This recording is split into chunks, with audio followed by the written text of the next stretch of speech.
What's going on, babe? Hey babe, how was your day? It was actually pretty productive. Happy to be home. Good. You know we got a game today. Honey, you're a little rough around the edges. I'm saying I've been working all night, taking care of business, getting to the. You know what? I don't even want to talk about it. I got you. I'm not trying to be out here looking like a dusty, and that's why I'm excited to have T. Chanley as a sponsor of today's video. They help me start and maintain my skincare routine by making the entire process uncomplicated. Honestly, it's the best skincare system for guys like you and me. I recommend you start with their level 1 system, which come with all of the basics. A daily face wash to get rid of the dirt and grime on your skin, a 2 times per week exfoliating scrub to get rid of the dead skin cells, an AM moisturizer with SPF 20 because you should always be protecting your skin from the sun, and a PM moisturizer to help your skin stay hydrated and healthy throughout the night. My favorite part about Teach Hanley is that every box comes with an instruction card that tells you when to use each product, how much to use, and in what order. In addition to amazing skin, members of Teach Hanley get tons of benefits, including at least 20% off the retail price and the ability to customize your box. And because Teach Hanley is sponsoring today's video, they're offering my viewers an amazing deal. Just click the first link in the description. You'll get 30% off your first box plus a free gift. Click the link and get started today. We're taking care of ourselves. Self-care, fellas, is the first step to be able to get to that bag, to take care of business, and be on top of things and level up in every aspect of your life. Feel the Teach, my friends.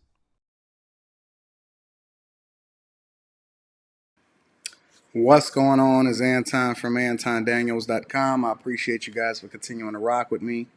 I am in Miami. I'm in the MIAO and having a good time. What's going on, family? I wasn't even at the crib for 24 hours before we took another flight out here, out in Miami. Went live on Instagram once I landed last night. As you guys already know, my daughter, she was like, Dad, we were spending family day on Sunday. When I landed, she said, Dad, I want to change the weather. I think that the Michigan weather is still bipolar. And so as a result, I said, where you want to go? She said she wanted to go to Florida. We here in Florida. We chilling. Give you a little bit of view of what's going on.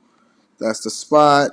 And then we got the outside over there. We got the palm trees. So all is well with the world. My daughter is happy. My wife is absolutely phenomenal. We got 2 or 3 pools here. Rita, how many pools do we have here? Rita, can you hear me? She got the door shut. We got a few pools here. I got good vibes here. Life is awesome here. So I'm having a good time. You know, life is good. I have no complaints whatsoever. And this is what we do. This is what we do. We change the weather. We chase an Elon Musk, who we definitely want to talk about today. What? I think 2, right? Honey, your delay is a little low. I think we got 2 or 3. I don't know. Thanks, boo. Shout out to Rita. Let me tell you about Rita, yo. We was chilling this morning, and I'm taking care of her, and I'm making sure that she good. You need something, boo? No, my delay, so I'm trying to hear what you're saying. Ma'am, have a nice day. Don Dog is live streaming. Let me tell y'all about Rita, yo. Rita woke up this morning, and I was just telling her. I was kind of giving her the game because we was going over the game plan for the day and what's going on. And then I was talking to my daughter, Leslie, and we was chilling, and we was having a conversation. And I was just telling her, I said, yo, Rita, let me sit you down for a minute. I sat her down on the couch. I sat her down right here. I sat her down right on the couch. And I said, boo, I appreciate you. I love you. I think that you dope. And I appreciate all of the value that you give to me in my life, being a good mother, making sure things is taken care of on the back end.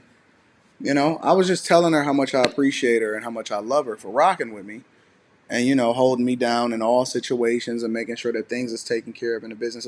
Listen, I don't even be packing my bags. I'm going to be honest with you. Like, she makes sure all of my bags is packed. She makes sure my lotion, my razor, my deodorant, edgers, mouthwash. I mean, she packed all of the shirts. She just be like, "Hey, is you got everything you need?" Whatever. She makes sure all of my bags is packed and everything is taken care of. So, never underestimate the power of strong women in your life, because they are incredible, and if you empower them, they will work tirelessly to make sure that you're taken care of. So I told her that I was appreciative of her. She was telling me how she could have never imagined living a lifestyle that we live today and doing what we want to do. And we absolutely love each other. So I say that to say this before we get started with the show, because I want to get to the money and I want to just absolutely go all the way in. I want to let you guys up on a platform and get your insight and understanding. I say that to say to appreciate everything that's in your life. I'm able to have that mindset to be appreciative and live in abundance, because every day when I wake up in the morning, the first thing that I do is I make sure that I thank God, I brush my teeth, and then I ask God for what it is that He wants me to do. I do a self-reflection. I evaluate how I can be the best version of myself today based off of the things that I've learned from yesterday. And then I move forward, and I'm incredibly appreciative for all of you guys. Thank you guys. Thank you to the sponsors. Let me go ahead and just get the housekeeping out of the way. Thank you to the sponsor, Teach Henley. 30% off your first order plus a free gift. That link is in the description. If you are not a Teach Henley bag chaser, I'm going to invite you to go ahead and do so. That link is in the description. In addition to that, they got a little bit of construction going on out there, so we're going to let that rock. If you hear a little bit of anything, that's what that is. In addition to that, Patreon members, I appreciate you guys. I invite you guys that are not a part of the Patreon to join the Patreon. Let me give you all a little bit of insight, first of all. If you join the Patreon, make sure that you select a tier. Otherwise, you're just donating, and we appreciate the donations, but I also would like for you guys to get the value out of being a Patreon member as far as unlocking all of the content. The only tier that's not sold out and available right now is the $15 tier. Make sure you sign up for that tier. Make sure you sign up and get on the list to be a part of the seat at the members table. Once a spot open up for that, I'm going to be honest with you, nobody drops off from the seat at the table members. So shout out to everybody that's a part of the Patreon. That link is in the description as well as pinned to the top of the chat. But I invite you guys to join the Patreon. We're doing some awesome things. I dropped a video that a lot of people benefited off of just a few days ago. We have the live stream coming up this weekend. I don't even know when I'm going to be leaving Miami because I don't have a return date. Me, Leslie, Rita, we are all here and we don't have return flights. We bought a one-way ticket. And when we decide that we want to go back to Michigan, that's what we're going to do. Or we just going to head straight over to Vegas for the Patreon meetup on May 14th. So this weekend, Bag Chasers, this Saturday or Sunday, I'm not sure yet, we are going to do the part 3 of building a business, where I'm funding the business and I'm getting everything taken care of. So make sure y'all join the Bag Chasers. Again, a link to the Patreon is in the description as well as pinned to the top of the chat.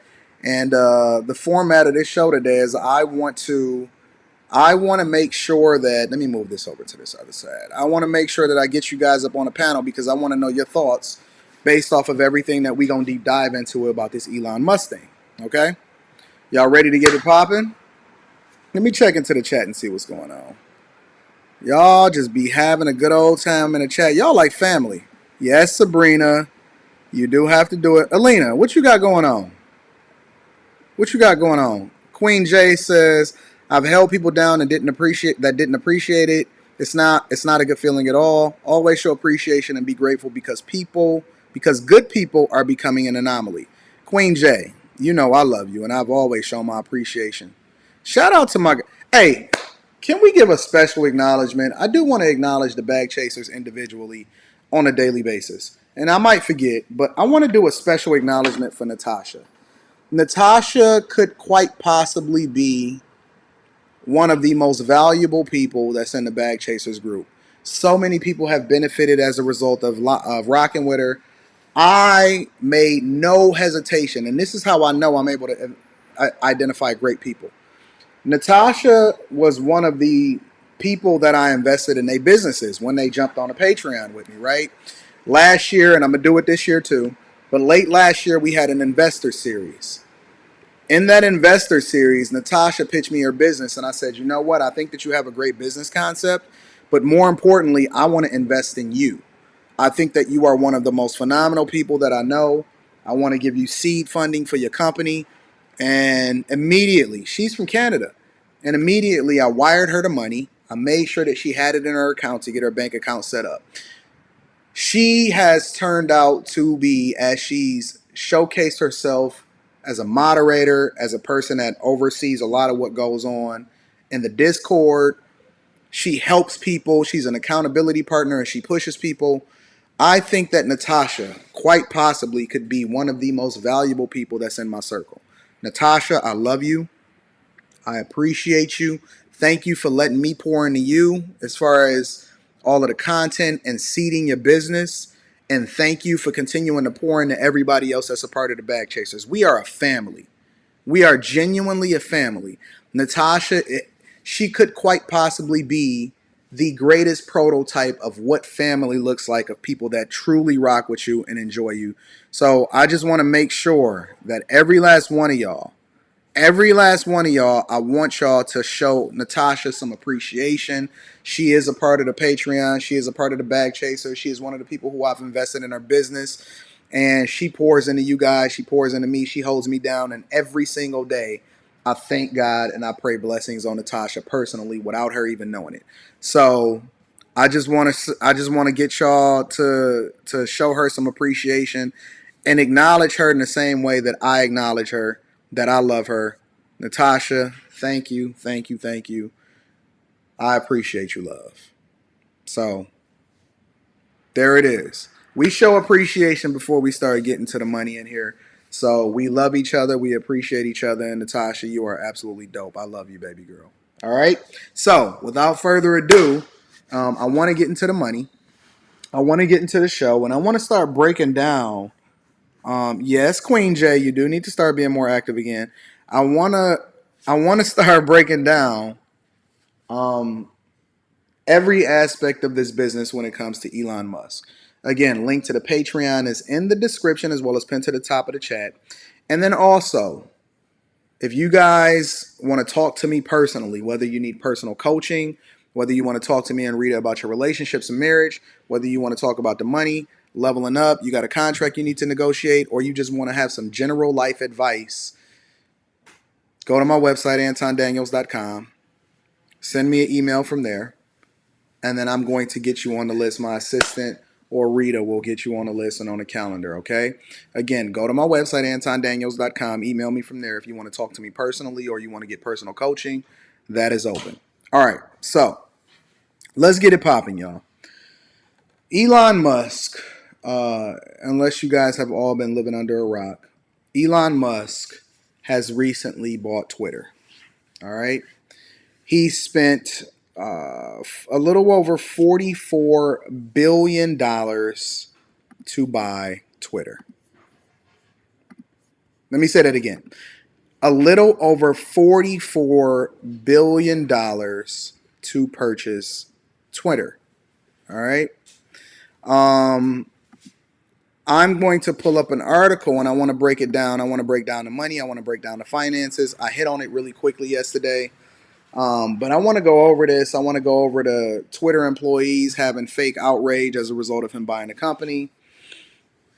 I want to go through everything, right? And then last but not least, I want to invite you guys onto the platform to be able to express what your thoughts are and how you feel about it and whether or not you think that this is a goated move or this is a move, in my opinion, and I'm going to explain at the end of the show, why I think that Elon Musk has just put himself squarely in the crosshairs of those that hate people in power. Let me say that again. Those that hate people in power. I believe that Elon Musk eventually will be more hated than he is loved. I think right now he is more loved than he is hated. And it's no reason to hate this man. This man has generally, like, spearheaded the idea of getting rid of gas-powered vehicles so that we can then move to a more sustainable future. He has single-handedly engineered a different mindset, let alone taken by the bullhorns and put everything on the line to ensure that he invests in these companies and he emphasizes and he implements his ideas so that he can make this world in his mind will be a better place. Real talk. We're going to get into it. We're going to get into the money. I see y'all talking about the money aspect of it. We're going to get into it. All right. So the first thing that I want to share with you guys is a basic overview of how Elon Musk basically won Twitter. How Elon Musk basically won Twitter. And so we're going to do it like this. All right. And so we're going to deep dive into this a little bit. And so get ready to get your pen and paper ready and get your lessons ready. We're going to cook up. All right. So he surprised the social media company's board, Twitter that is, unveiling a $46.5 billion in financing that he had cobbled together in short order, adding credibility to the bare bones takeover bid that he had made just a week ago. Behind the scenes, Twitter's bankers delivered a report to his directors saying that not only was Mr. Musk's $54.20 a share bid fair, but that the company could also struggle to get there on its own. So long story short, what we're saying is that not only did the company's bankers say that, yo, this is more than we should expect to get from anybody. They also told them, they said, yo, if we try to get there on our own, it's going to be an uphill battle. It's hard. The valuation that Elon Musk placed on that company, as far as what he felt was necessary to buy it out, was more than fair. All right. What looked like a strong hand for Twitter boards a few days earlier, when Mr. Musk didn't have the financing that had seemingly little shareholder support, was weakened by the hour. Twitter representatives started asking Mr. Musk camp questions about the financing and people familiar with the matter. Then on Saturday, Brett Taylor, the Salesforce Inc. co-chief who leads Twitter's board, spoke to Mr. Musk, the people said. The full board was going to meet following morning. He told the billionaire to discuss taking a deal. He suggested they talk again afterwards. Twitter had been expected to reject Mr. Musk's offer, which was well below the high of nearly $80 that Twitter stock had traded last year. But by the time the two men reconnected on Sunday afternoon, Twitter's board had voted in favor of negotiating with Mr. Musk, and advisors were hashing out a $44 billion deal. It was announced on Monday. All right? So, what are we saying here? What really was going on, according to people that was in the inside and according to my research, was that the Twitter board, who had very little stock in the company, were fighting for power. What happened was the bankers came on the back end and they said, you know what? We're going to have a problem trying to get there on our own. We're going to have a problem trying to get there. We're going to have a problem getting the valuation up there on our own. Meanwhile, they were being compensated for their board seats. Twitter was increasingly gaining more competition from not only the established social media players, but also from other platforms, especially from conservatives that felt like they were getting kicked off the platform. But we're going to go there in a minute. We're going to tackle that in a minute. The banker said, Joe, we need to secure this bag from the current share price that we got Twitter trading at today. So Elon Musk put together a deal, and eventually they cobbled together a deal and they agreed to a buyout. I want to skip down to the payment, how it's going to work, and then I want to do a deep dive from the money aspect of why this makes sense. Okay, so he's putting up $21 billion of his own money. Now, how did Elon Musk get $21 billion? The thing that people don't understand, again, is that there is no real cash available for people that focus on their net worth. I don't care if you're a billionaire or a multimillionaire, unless you are some idiot that's an athlete or You are a rapper or an entertainer or somebody that feels the need to flash a lot of physical cash, such as the money phone. Jay-Z told y'all this a long time ago. Y'all laughed at him. Y'all championed Lil Boosie. And y'all was like, yeah, we still rocking with the money phone and all of that because you wanted to be an ignorant ignoramus, right? You like that, an ignorant ignoramus. Nobody cares about cash because we understand that cash is trash. Now, how did Elon Musk get $21 billion if we don't care about cash? I'm glad that you asked, right? And we're going to go through the whole thing, right? This is a money session. This is a money session. I'm glad that you asked. How did he get the cash? Well, if you remember late last year, he finessed y'all. And he said, hey, should I sell this so many billions of dollars in Tesla in order to pay these taxes, these astronomical taxes, in order to pay my fair share? Because you had Elizabeth Warren, you had Joe Biden, you had feel the burn, Bernie Sanders. They were fighting and bamboozling y'all, trying to help y'all to understand or trying to finesse y'all into thinking that it actually mattered. It actually mattered, and you were going to benefit as a result of this man paying the most taxes in history. They use these talking points, billionaires pay their fair share and all of this other type of stuff. Meanwhile, you suffering at the hands of Biden paid the most taxes on tax day that you've ever paid, and inflation is kicking your butt. Inflation is absolutely destroying you. And so he used their words against them. And he said, he put out a Twitter. He just bought Twitter, right? He put out a Twitter post. If you don't think that Elon Musk was already plotting to take over Twitter, you are crazy. So he put out a tweet and he said, yo, I'm going to let y'all vote. Should I sell and pay all of these taxes? And all of the idiots voted and they say, yes, yes, yes, yes, yes, because they couldn't see it. I told y'all and I predicted it a long time ago what was going to happen. We'll get there.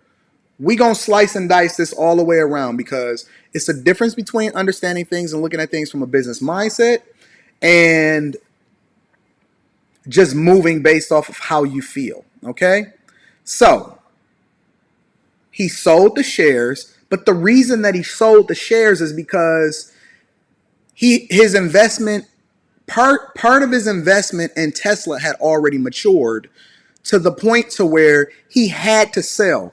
More importantly, he was avoiding a tax bill because Democrats in office were already plotting to raise capital gains taxes and a tax bill for the top 1%, the top 0.001%.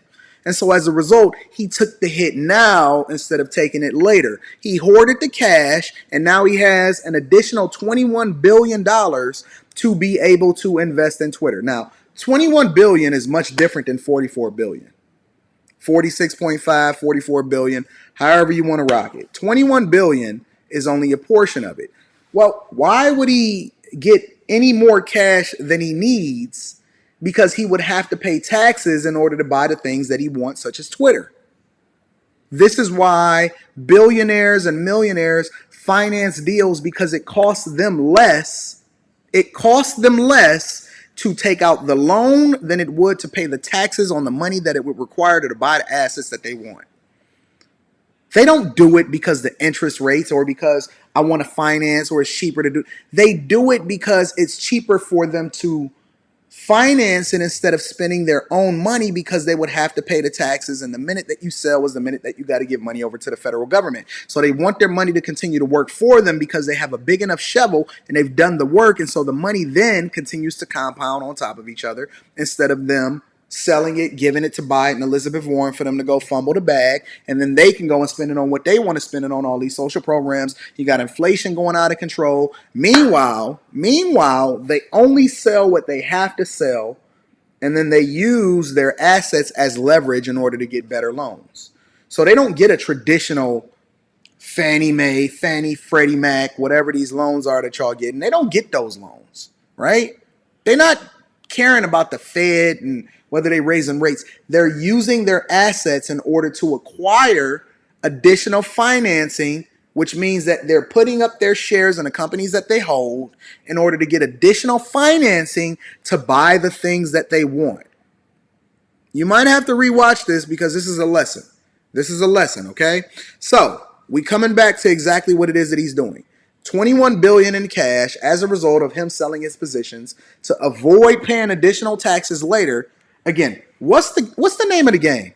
The name of the game is to try to avoid giving the government as much money as possible legally.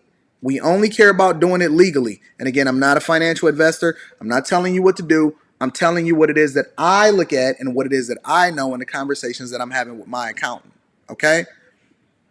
So follow along with me. 21 billion in cash, but that's a long way from 44 or 46.5. So here's the rest of the breakdown. Let me move this out the way. Make sure y'all subscribe to the Patreon. We talk cash money in the Patreon. We don't talk this dusty talk. 13 billion buyout loan from Morgan Stanley, Bank of America, Barclays, MUFG, and a bunch of other places. A $12.5 billion margin loan against Tesla. Meaning he's leveraging his assets to continue to acquire financing, which $2 billion is coming from Morgan Stanley. What happens, let me tell you something. Let me give y'all a little bit of game, because y'all don't know. One of the benefits of working in UX and banking throughout my career, we really live it. We really understand how money works, okay?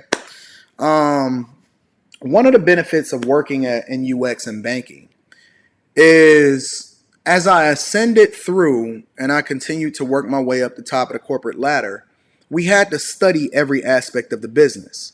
We studied the servicing, we studied mortgages, we studied HELOCs, we studied any kind of loan, any way in which a customer would interact, and we was trying to create the best experience possible for the customers. And so what happened was, in that understanding, I understood and I started to learn every way in which a bank makes money, which is why I come to y'all every single day and I tell y'all stop putting y'all money in checking accounts. I'm telling you to go against the thing that I've learned as a result of working in the industry, understanding that the majority of people is not going to listen to me and they're going to do what they want to do anyway. But I've had an inside look into the minds of some of the top and the people that were in the mire the most in banking, and the way in which they put together a lot of these loans. Let's say because they don't have the capital entirely to finance such a deal. And that bank, there's a principal bank, and then the principal bank leverages their relationships with other banks in order to finance a specific deal that they've already vetted to be effective. So they know they're going to make money off of this deal. They're like 99.9% positive, but because of their balance sheet and the value of the bank, they may reach out to a lot of other banks and they collaborate and they put together financing in order to finance one big deal. I've seen multiple of these deals go through, and they make sure that this person is going to put in $2 billion. This bank is going to put in 1.5, so on and so forth. And they cobble together, and banks work. They have great relationships with each other. They cobble together financing in order to ensure that these deals are done. Facts. If you don't believe me, you can just go and look it up yourself, right? You'd have to do a deep dive in understanding it. But this is how banks put together financing. So it's not going to be just one big bank that say, oh, okay, we're going to give you an additional $20 billion. That's not how it works. That's not how it works. They all have a vested interest in seeing this thing be successful, which is why banks often at times have similar interests, similar interest rates. They're not trying to work on the behalf of the consumer. They're working on behalf of each other. All right, so let's go back to this real quick. So he's put together a lot of this financing, right? And he's leveraged his assets, mainly what he has over in Tesla, in order to try to finance this business. This is why, and people just say, oh, Elon Musk got 260 billion. Elon Musk don't have nothing. And the only reason he had 21 billion is because he was already putting himself in a position to buy this company and do other things. And he had to get rid of the money or sell some assets in order to avoid paying crazy taxes on the back end. Real talk. If you don't think that these people got people working in the back and Elon Musk is just sitting in his, and he just chilling and he having a conversation with his friends, oh, you know what, I'm going to buy Twitter. That's not what happened. This thing was already in place way before you and I ever found out about it in 2022. 2021, he probably was planning this in 2020. If you look back, I did a show where I said that Elon Musk said that he was looking to start his own social media company. What he found instead was that it was much easier to buy the biggest one. And you know what he did on the back end? He killed all his competitors. He killed the parlors, the Truth Social that Trumped on. We're going to get to all of that. This is going to be a phenomenal live stream. Mark this one and save this one. Make sure that you tell your family and friends about this one because we're going to slice this one all the way through. All right? So he got all of the financing and he continued to put together. Tesla shares have lost about 8% since Mr. Musk first disclosed a Twitter stake, suggesting investors are worried he will be distracted or financially stretched. You know, Musk don't even own a house. They say that when he goes to a specific city, the Google CEO said that he used to call him back in the day and say, hey, I ain't got nowhere to stay. You gonna let me crash on your couch? They have no cash. They care nothing about cash. Cash is absolutely garbage. They only care about continuing to acquire appreciating assets. Mr. Musk will face whether to allow former President Donald Trump back on Twitter. So let's back up, y'all. Let's back up. Okay? Let's back up for a minute.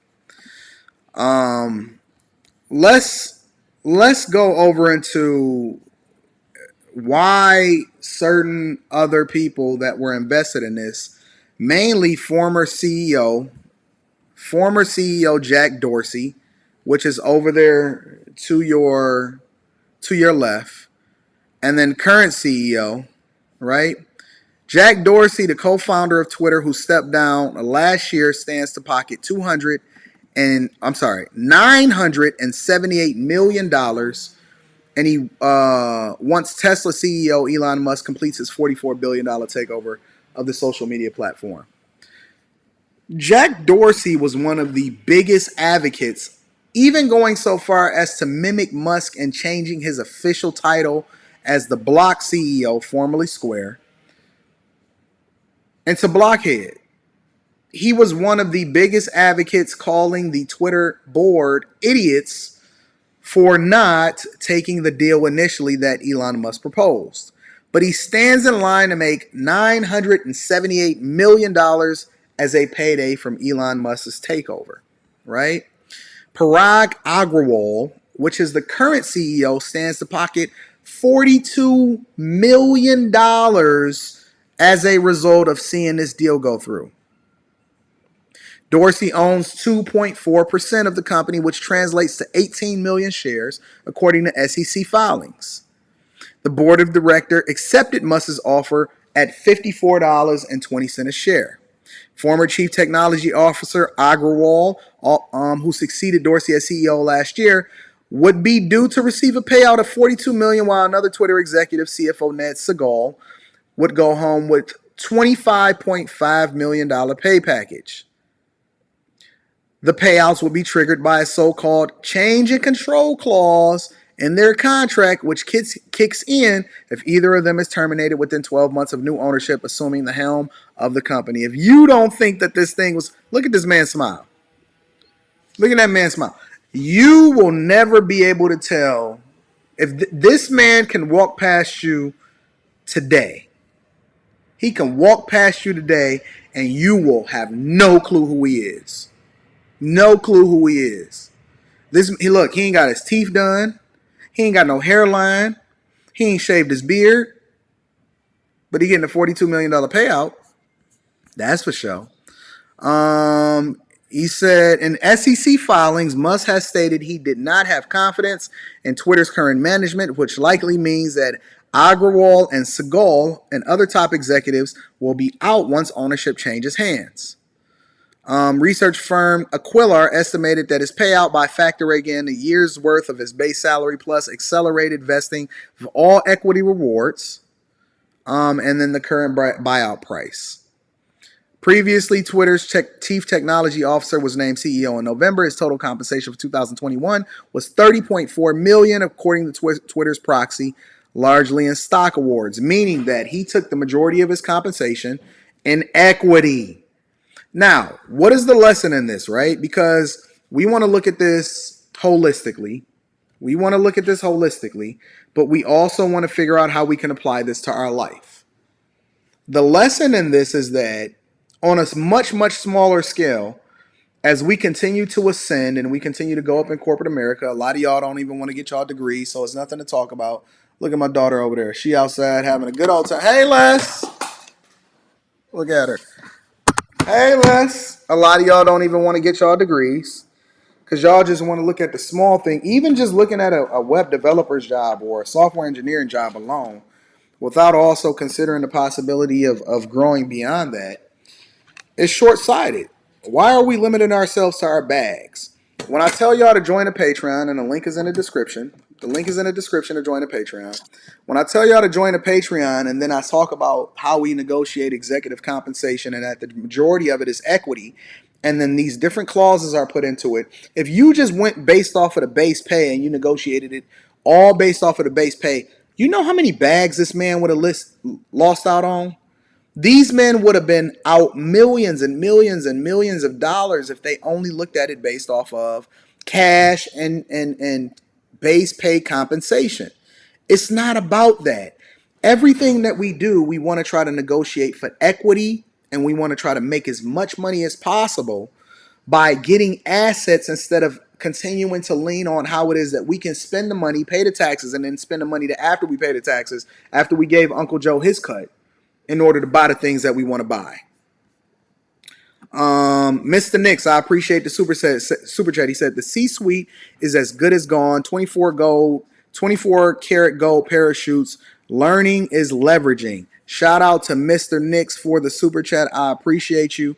But yeah, that's pretty interesting. Conversely, let me add another thing. What is it like for billionaires to fight? They did a money fight. Shout out to Aaron L. He says, Patreon sure taught me some serious game and implemented that in all my businesses. Shout out to Aaron. We doing the work on the Patreon. Link is in the description. As well as pinned to the top of the chat. And I will tell y'all the price of the brick might be going up very, very soon.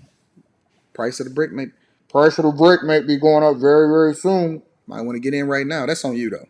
That's on you. I'm not gonna beat a dead horse. But let's talk about Bill Gates, because Bill Gates is very much a dude that has been turned against or turned on, in my opinion. Bill Gates, the general public has turned on Bill Gates for sure. They think that he's evil. They think that he has no good intentions for society at large. Bill Gates, in your opinion, is the devil. Hey, Aaron said he's still in his name.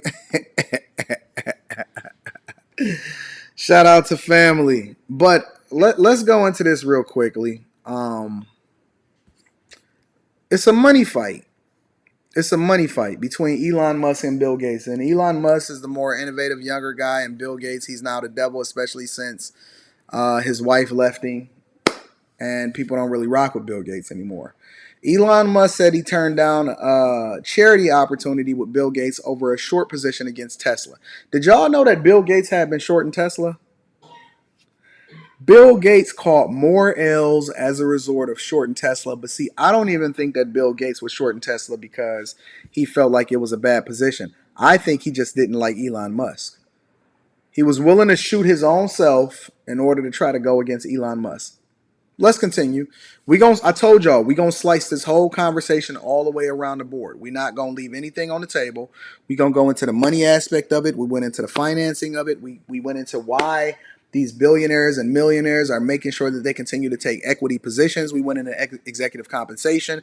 We went into the payout. Now we're getting into the petty fights. We got a little bit more to go through. Don't worry. I'm going to drop the link in the chat and we're going to have a conversation. But let's continue. Elon Musk and Bill Gates has always had a rocky relationship according to reports, right?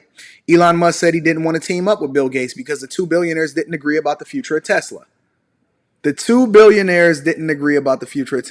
On Friday, alleged screenshots of text message conversations between the Tesla CEO and Microsoft co-founder were posted on Twitter, in which Musk is buying for $44 billion. The messages appeared to show Musk turning down a philanthropic opportunity from Gates after asking if the software developer had shorted his electric car company, meaning that Gates would make a profit if the value of the stock fell. So for those of y'all that don't understand short positions, because I know it's a lot of new bag chasers that's coming in, Basically, shorting is the opposite of buying in hoping that the value goes up. You buy in hoping that the value of it goes down. Now, as the value of Tesla continued to go up, they lost money in the same way that if you was to bought into the company and the value of it goes down, you would lose money. They had to cover their short positions. It's the exact opposite of buying into a company and hoping that it be successful. You're buying into a company betting that it's going to be trash and it's not going to be anything, right? That's basically a short position. So we can pretty much imagine as Tesla continued to ascend and it became over $1 trillion company, that Bill Gates lost a handful of money. I mean, he lost a lot of money. Shout out to that boy Will. He says Elon is mad at Bill Gates because he's essentially banking on Tesla to fail. Well, Bill Gates should be mad at Elon Musk now because Elon Musk has taken his company into the stratosphere and he's killing everything. This is what he texted me. He says, do you, this is pretty ballsy. He says, do you still have a $500 million short position against Tesla? Musk asked per the screenshots, to which Gates allegedly replied, sorry to say I haven't closed it out. I would like to discuss philanthropy possibilities. Nah, fam. F your philanthropy. We don't care nothing about that. Is you shorting my company? This is the equivalent of saying, yo, I'm about to pull up on you if you don't get your money, if you don't get your life together. I'm going to pull up. I'm going to make sure that my company go to the stratosphere and you're going to lose your shirt. And no, don't talk to me about donating to any of your philanthropic situations or none of that. I ain't trying to holler at that. So he texts him back. He says, sorry, I cannot take your philanthropy on climate change seriously when you have a massive short position against Tesla. Basically, what he was saying is, if you're such an advocate against climate change, then why would you be shorting the one company that's trying to change how it is that we use oil and the domestic oil production, in addition to relying on foreign oil? Why would you why are you betting against an American company that's trying to do the right thing, let alone you asking me for some kind of philanthropic donation? He says, suck my cock, punk. Forget all of that. I don't like you. I remember I was watching an interview. I think it was MKH, Marquise Brown Lee. I think it was Marquise Brown Lee. And he was interviewing him, and he was asking him about electric cars, I believe. I think that was Bill Gates. Or it was another interview. But long story short, Bill Gates was like, yeah, I like electric cars, but I'm not really rocking with Teslas. I'm only rocking with Porsches. Petty life. But let's flip it a little bit, y'all. Let's switch gears a little bit. Because there's a lot of people that y'all call leaders. They're not really rocking with Elon Musk. They're so far left. And I think that free speech has been so much in danger over these last years that we've seen the rise of social media companies and their ability to control what it is that we say and we don't say. I've been censored on YouTube. Let's start with y'all King. Sean King. I'm going to blow this up for you. He says, at its root, Elon Musk wanting to purchase Twitter is not about the left versus the right. It's about white power. The man was raised. Hold on, wait. And then he went on, right? Another part of the tweet, he says, Dear Elon Musk, would you allow hate speech on Twitter? Would you allow white supremacists and bigots to target A? And then he went on to go on all of this other type of stuff. He also said, would you allow hate speech on Twitter? Would you allow white supremacists to target? At its root, Elon Musk wanting to purchase Twitter is not about the left or the right. It's about white power. That's what Sean King said. That's Sean King. This is the man. I think they said that Sean King is not even black. But that's the man that y'all rocking with, Sean Kingston, is against Elon Musk. He basically said, I'm not even going to continue to be on Twitter if Sean King is on there. Got other verified people. Rob Weiner Says that now that Elon Musk is buying Twitter, the question for a lot of us is, will he allow a criminal who used this platform to lie and spread disinformation and try to overthrow the U.S. government to return and continue his criminal activity? And if he does, how do we combat it? Now, I'm not sure if he's talking about Trump. I'm not sure who he's talking about. But that's the sentiment. These are the people that's very much extreme and talking about how it is that they don't like Elon Musk. And now that it's not publicly owned company and Elon Musk plan to take it private, this is the sentiment. Elizabeth Warren, my favorite cornball and troll that regularly gets the black vote and has never done anything for you guys, says this deal is dangerous for our democracy. Billionaires like Elon Musk play by a different set of rules than everyone else. Sounds like the rules that you play by, miss. Accumulating power for their own gain. You don't say. Are you telling me that the majority of these Democrats and these people that are in holding public office, including Republicans, are not doing the same thing? We need a wealth tax. So they want to take their money so they can give it to people running in the Victim Olympics, and strong rules to hold big tech accountable. So it's not enough that they kick off the people that you don't like or that you oppose. Now they need a wealth tax. Let me give y'all a little bit more insight. Matter of fact, let me do this. Let me drop the link in the chat. I'm going to drop the link in the chat just in case anybody want to hey, I'm going to need y'all to jump on camera unless you are absolutely familiar with it. That's the link. Let me make sure that I pin that to the top of the chat because I want to make sure that we all good. I want to pin that to the top of the chat.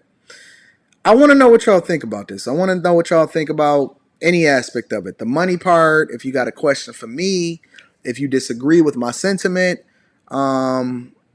anything that you think about this whole deal. If you think that people are going to get mad and then no longer rock with what we're doing or what they're doing on Twitter. Anton is signing up for a Twitter account today.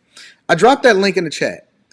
In the meantime, this is some of the rhetoric that's been going on, especially from Twitter employees that are having a meltdown as a result of Elon Musk buying Twitter. Raise your hand if this is like the best news you heard all day. Elon Musk is no longer the largest shareholder. This is awesome news. I know the only reason he wants to get on Twitter is because he wants to put Trump back on Twitter. And we can't let that happen. I've been able to sleep so much better after he has been gone off Twitter. These are y'all people. These are people that were hoping that he would not buy Twitter. Make sure you subscribe to the Patreon. Link is in the description. How many of you guys agree with me? Honestly, with Trump's Twitter content gone, the world has been a better place. I'm able to smell the roses. So this is actually a good thing. Hopefully. So, on the flip side, they asked Trump himself, would you be willing to go back to Twitter? Would you be willing to go back to Twitter if Elon Musk had went through with the deal? And this is what Trump had to say. Probably wouldn't have any interest. Twitter's become very boring. They've gotten rid of a lot of their good voices on Twitter, a lot of their conservative voices. And it used to be a war on Twitter, but it was a very interesting war. It'd be a war mentally. We had some pretty good fights. So Trump is saying, nah, I'm not going to return to Twitter.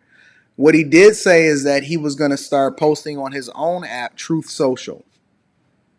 I think he should go ahead and kill that app. Because I don't think that that's going to get any traction. Nobody is going to leave Twitter to go over to Truth Social now that they know that Elon Musk has bought the company.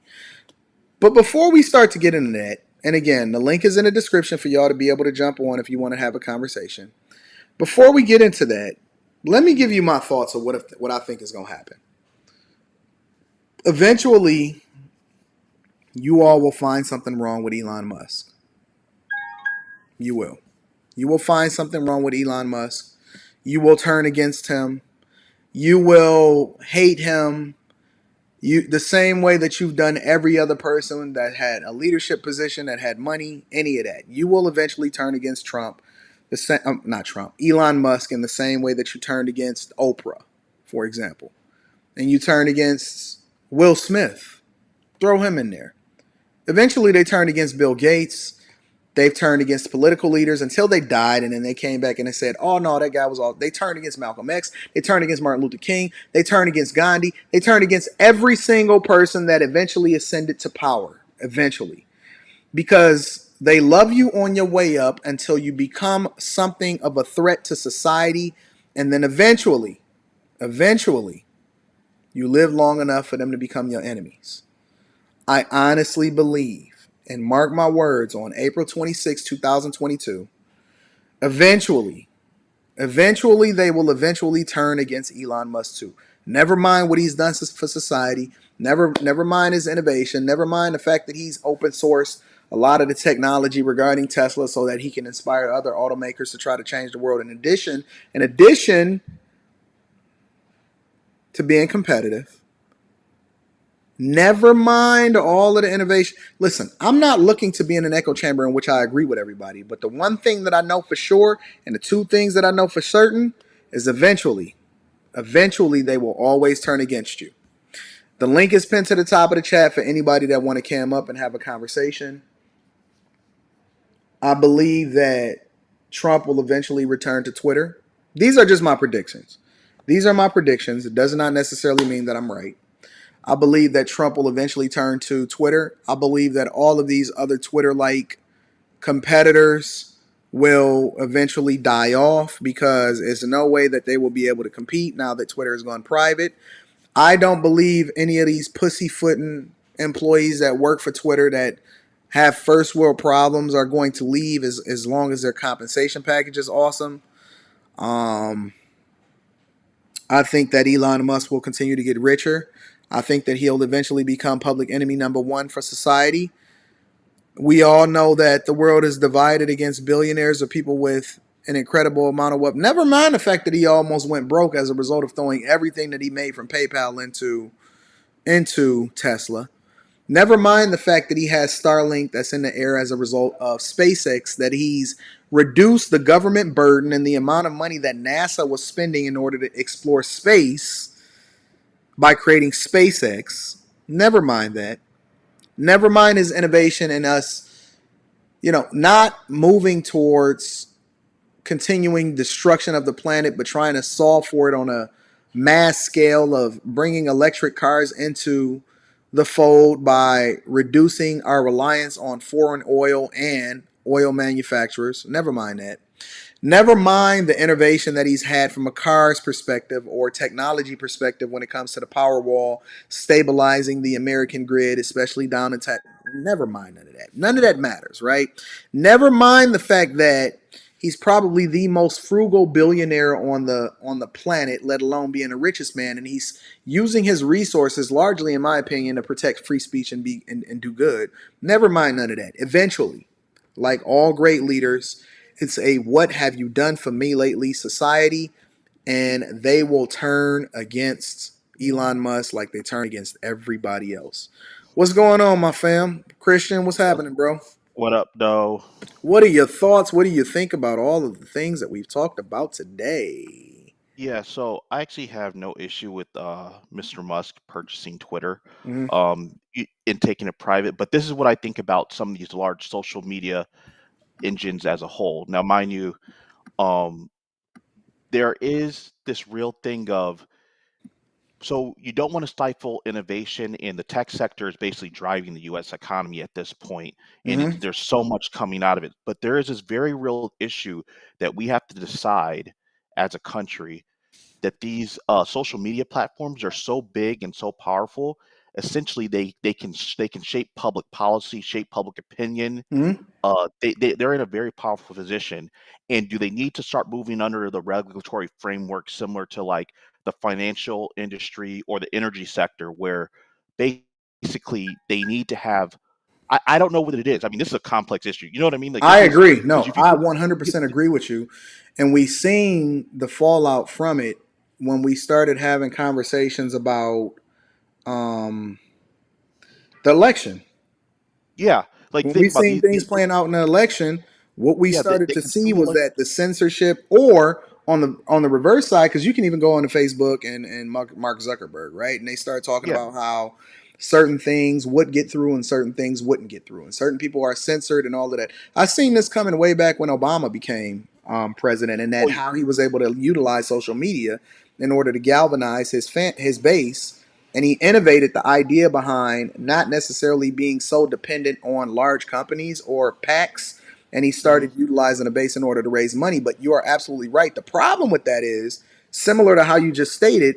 How do you solve for it, especially when you're talking about speech? yeah. And Because there's so a thin line between regulatory bodies, especially from the government perspective, from those that are incentivized to censor and benefit from it, and controlling the power, right, that these social media companies have, especially when you have people like Elon Musk, whether you agree with him or not, being able to take a company private and then determine who gets through and who doesn't. yeah, like I'm just looking at it as the capability that you've seen these things be weaponized to sow dissent, or make people or change people's minds or shape. I mean, these tools are extremely powerful, and I don't think people understand it to the effect that these companies shape our climate, our social climate. Hmm. And there I don't know what I don't know what the answer is, but there has to be this issue. It is speech, but when we get into it, there is a we're we're playing with fire with this thing, because we're 2 years away from a big election, from a presidential election. Hmm. And if we From a don't national have, election, yeah. yeah, from a presidential election, what's going to happen is all this stuff is going to start. You're going to see a lot of weaponization of messages, weaponization of there's going to be a lot of things coming from the left and from the right that's going to show a dissent. And it's basically, what it's doing is it's destabilizing our society. And that's the thing that I worry about, is that these tools are being used for those purposes. They can be used for a lot of good in terms of passing of information and collaboration. But right now you have bad actors who are using these platforms to sow dissent, to destabilize our society. And that is where I Well, they think, doing their job. well, I mean, I I mean, mean, you're never going to have a having. You're never going to have a space to where there's not going to be bad actors doing their job. yeah, I get the bad actors, but again, there's this thing of, with that, we have things to protect our energy sector, we have things to protect our financial sector, we have things to protect our food, our agriculture and food sector. We have to do something to protect our information sector, where But we see, it's but see, you off though, because every last one of those sectors that you name, food, energy, all of it is being controlled and not protected. Every last one of those entities and those bodies have been compromised. And what we see because today is largely yes. those bodies moving based off of how they're incentivized to continue to operate, and not necessarily in the best interest of the people that's that they're feeding. But right now we're at least making it. Just think about how bad some of those sectors would be No, no, no. behaving. I agree with you. In I agree with you. I'm not disagreeing with you. I'm saying that the context that needs to be added into that is that, in the same way that those sectors have been infiltrated and they're not entirely, even though it could be way worse, right? And without them, it would be worse. But it doesn't mean that with them that it's ideal. I think that that's the same situation that you're going to see take place with yeah, regard to free speech, social media, and these large technology companies controlling what people consume and what they don't. yeah, and again, I'm not for government oversight until it gets to a certain scale, right? I think there's certain things when we're at the scale we're talking about. When you start talking about the big, Twitter, Facebook, YouTube, there's something, some of the other ones, Instagram or some of the other things, that's not as bad. Like, those things are not shaping public policy You don't in think so? culture. You get what I'm saying? Like, they're not to the I level. absolutely think that those things are shaping public policy. I'm saying the big three are really there. There's a lot going on there. The big Chris, Chris, those big. Chris, Chris. I, If you listen, You know how I know that they're shaping public policy? Because you don't even notice it. That means that they're doing their job incredibly well. Well, yes, obviously the some of the other companies they're doing it, and you can see how it's affecting it. But the thing is that there has to be a way, just like we have too big to fail banks, and there's obviously issues with how we regulate that versus a regional or community bank. But there is a real issue of how do you deal with the J.P. Morgan and a Goldman Sachs and a Citigroup, right? It's very real how you deal with those people versus you deal with a Comerica, SunTrust and people like that. What they could do and how they could affect our economy or affect our daily lives are two very different things. And when you think about it, the banking system is actually fairly disjointed. There's thousands of banks compared to these social media groups. There's only a few major players. With the banks, at least that's disjointed. And like the largest bank has a market share of what, like 5 or 6%. Even though it's social media is it's so concentrated, it's causing problems, is what I'm saying. I don't know what the answer is. I don't know the level of government oversight. There's people way smarter than me who can figure this out, but I don't think. Let me put it like this: Musk holding Twitter in the interim until there's a national strategy. I'm okay with that because what was going on before was obviously not working. I Right, think he right. might be hands off. Now you see like how Bezos But is I mean, handling at Washington. any point, and I do want to get Jared in here also, but at any point, you can have a TikTok pop up. Well, I have my own feelings of TikTok because it's because what's going on behind that. That makes me uncomfortable. I actually refuse to even go on it because of You some of the shouldn't things that refuse I. it. Listen, I'm gonna tell you this. I'm gonna say this, Christian, and I want to get Jared in here. Um, you refusing it, you resisting change is not going to stop it from coming. Yeah, just I feel uncomfortable about having a apparatus of a foreign adversary actively being on my equipment and in my house. I'm a little I paranoid understand about what you're that. saying. Yeah, I don't want to get all into it. You know what I'm talking about. No, I It's know just what you're like saying. I understand exactly what you're saying. Jared, what's your thoughts, bro? Welcome to the platform. Appreciate you, man. And I appreciate you going to the subject, particularly the financial deep dive. I think that was very important. But I think this raises a very interesting conversation about where we are as a society because we are a lot of the conversation I've heard around Elon Musk buying is around centralized power, around right wing advocacy. And I think we're missing a really important component of this conversation. And this tells me that many of us never really took the time to read books like 1984 or Fahrenheit 451 and the way that censorship really shapes societies and the way it affects us moving forward, thought police and things of that nature. Like when we're getting into the conversation around who should police speech and how they should do it, particularly when we're talking about from the internet perspective, we enter really, really dangerous territory. And one thing I don't think a lot of people acknowledge is the simple fact that censorship does not only work one way.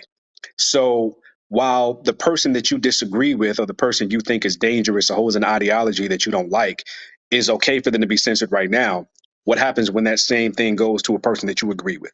What happens when, let's take this as an example, right? When there were a lot of conspiracy theories that were quoted, quote unquote, disinformation a year ago that were proven to be fact as more information came out. So when we're talking about a platform where we are trying to quote unquote protect the people from misinformation, or we're trying to protect the people from dangerous people only for the things that they were sharing to prove themselves to be true later on, did we actually do society a service, or did we harm them by not letting that information fall through? Not only that, but I think we feel as though we can block these forms of thoughts by not giving them a public platform. They don't go away, they just go underground. And if it's not this platform, it's going to be another one. And let's keep this in mind, if for whatever reason Twitter turns into something that the general public doesn't like, you mentioned this, a TikTok is going to pop up, a Snapchat is going to gain more popularity, somebody's going to create another platform that people can go to that will better align with their ideologies. But saying that this person or this person shouldn't have access to or ownership of it because of what they might do, that's exactly what 1984 was about. Punishing people. For something more recent, let's talk about the movie Minority Report. We're gonna punish people for the crime before they even commit the crime. Free We crimes. art imitates life here, Free y'all. free cogs. Yeah. Yeah, that's a very important aspect of the discussion.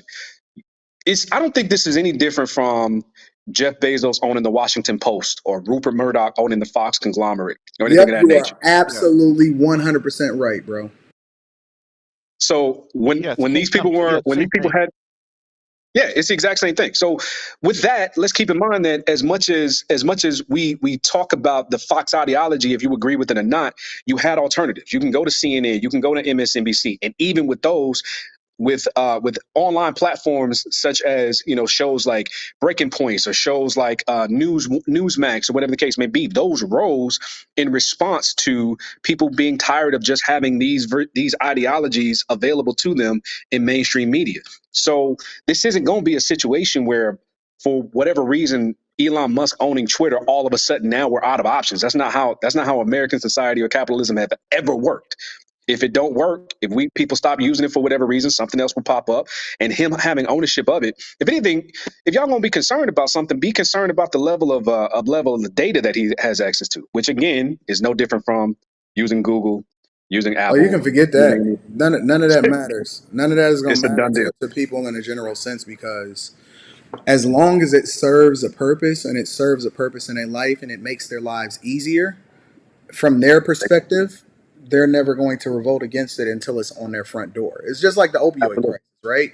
The idea behind the opioid crisis is that nobody really cared about it, or nobody cared about drugs in a general sense until the opioid crisis came and it started affecting people that they knew.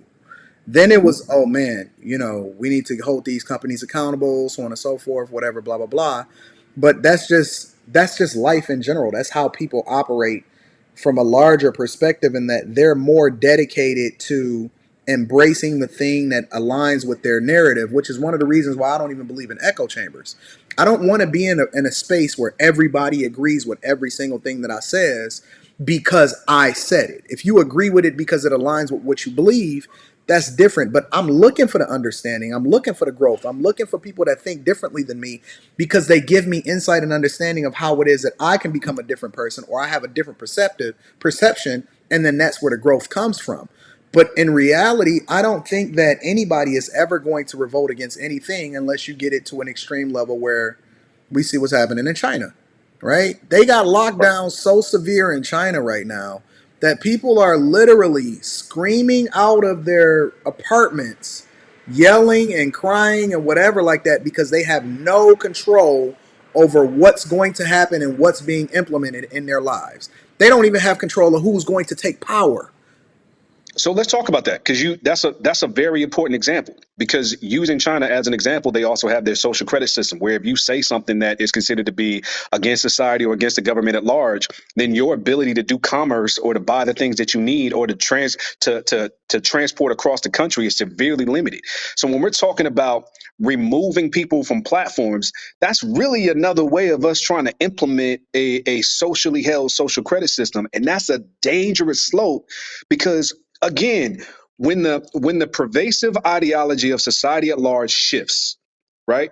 How long is it before it shifts in a way that's not in favor for you?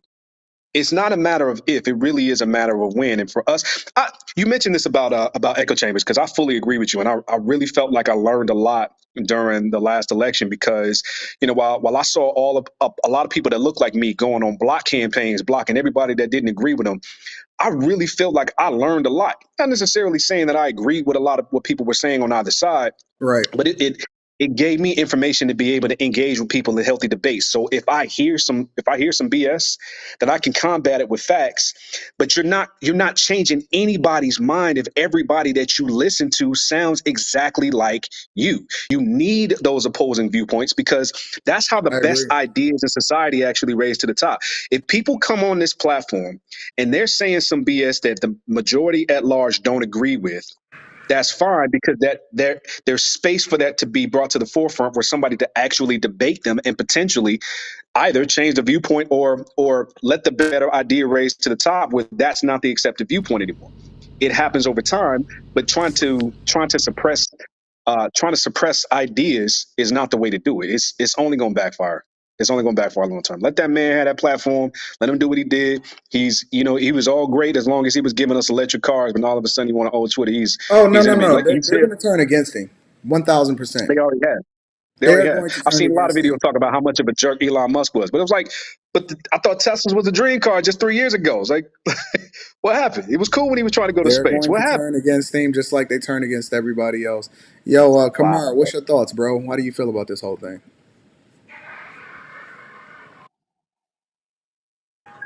I think he's having problems with his connection. I'm gonna bring Anthony up instead. Uh, Yeah, so again, I'm not in favor of censorship. I want to make that very clear. I'm not in favor of censorship.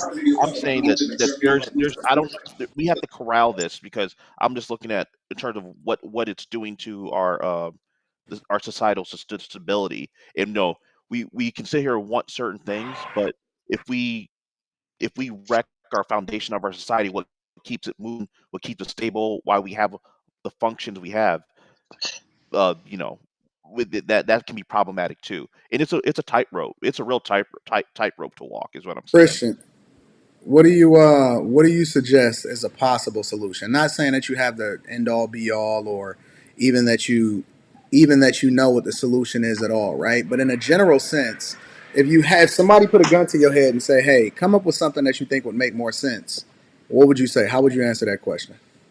Well, I think you should allow all voices to be heard because there's spaces for anyone to speak. So all voices should be heard. And basically, until you have a situation of you have organizing of actual violence or actual methods to infiltrate or destabilize systems and structures, then that's when that's what the FBI does. So if you have people doing things like planning, coups, or they're trying to do things to subvert, like when I had to fill out the SF-86, right? Basically they're saying if you're engaged in behavior that could try to subvert the US government, that's a no-go, right?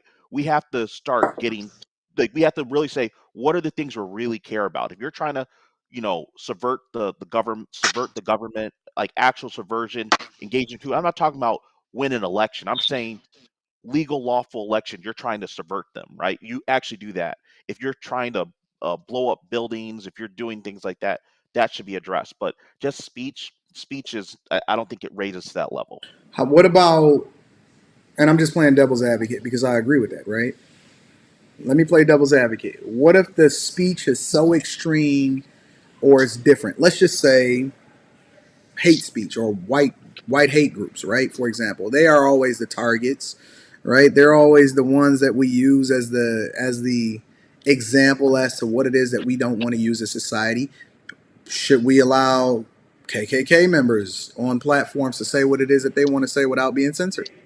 Yeah, yeah. Actually, I did a paper in college about that. I said that it's actually better for them to be out front because then they can be responsible for their behavior. If they're underground and unseen, you can't assign responsibility. But if they're out front and they're in the public sphere, if they are talking about this stuff in the open and they have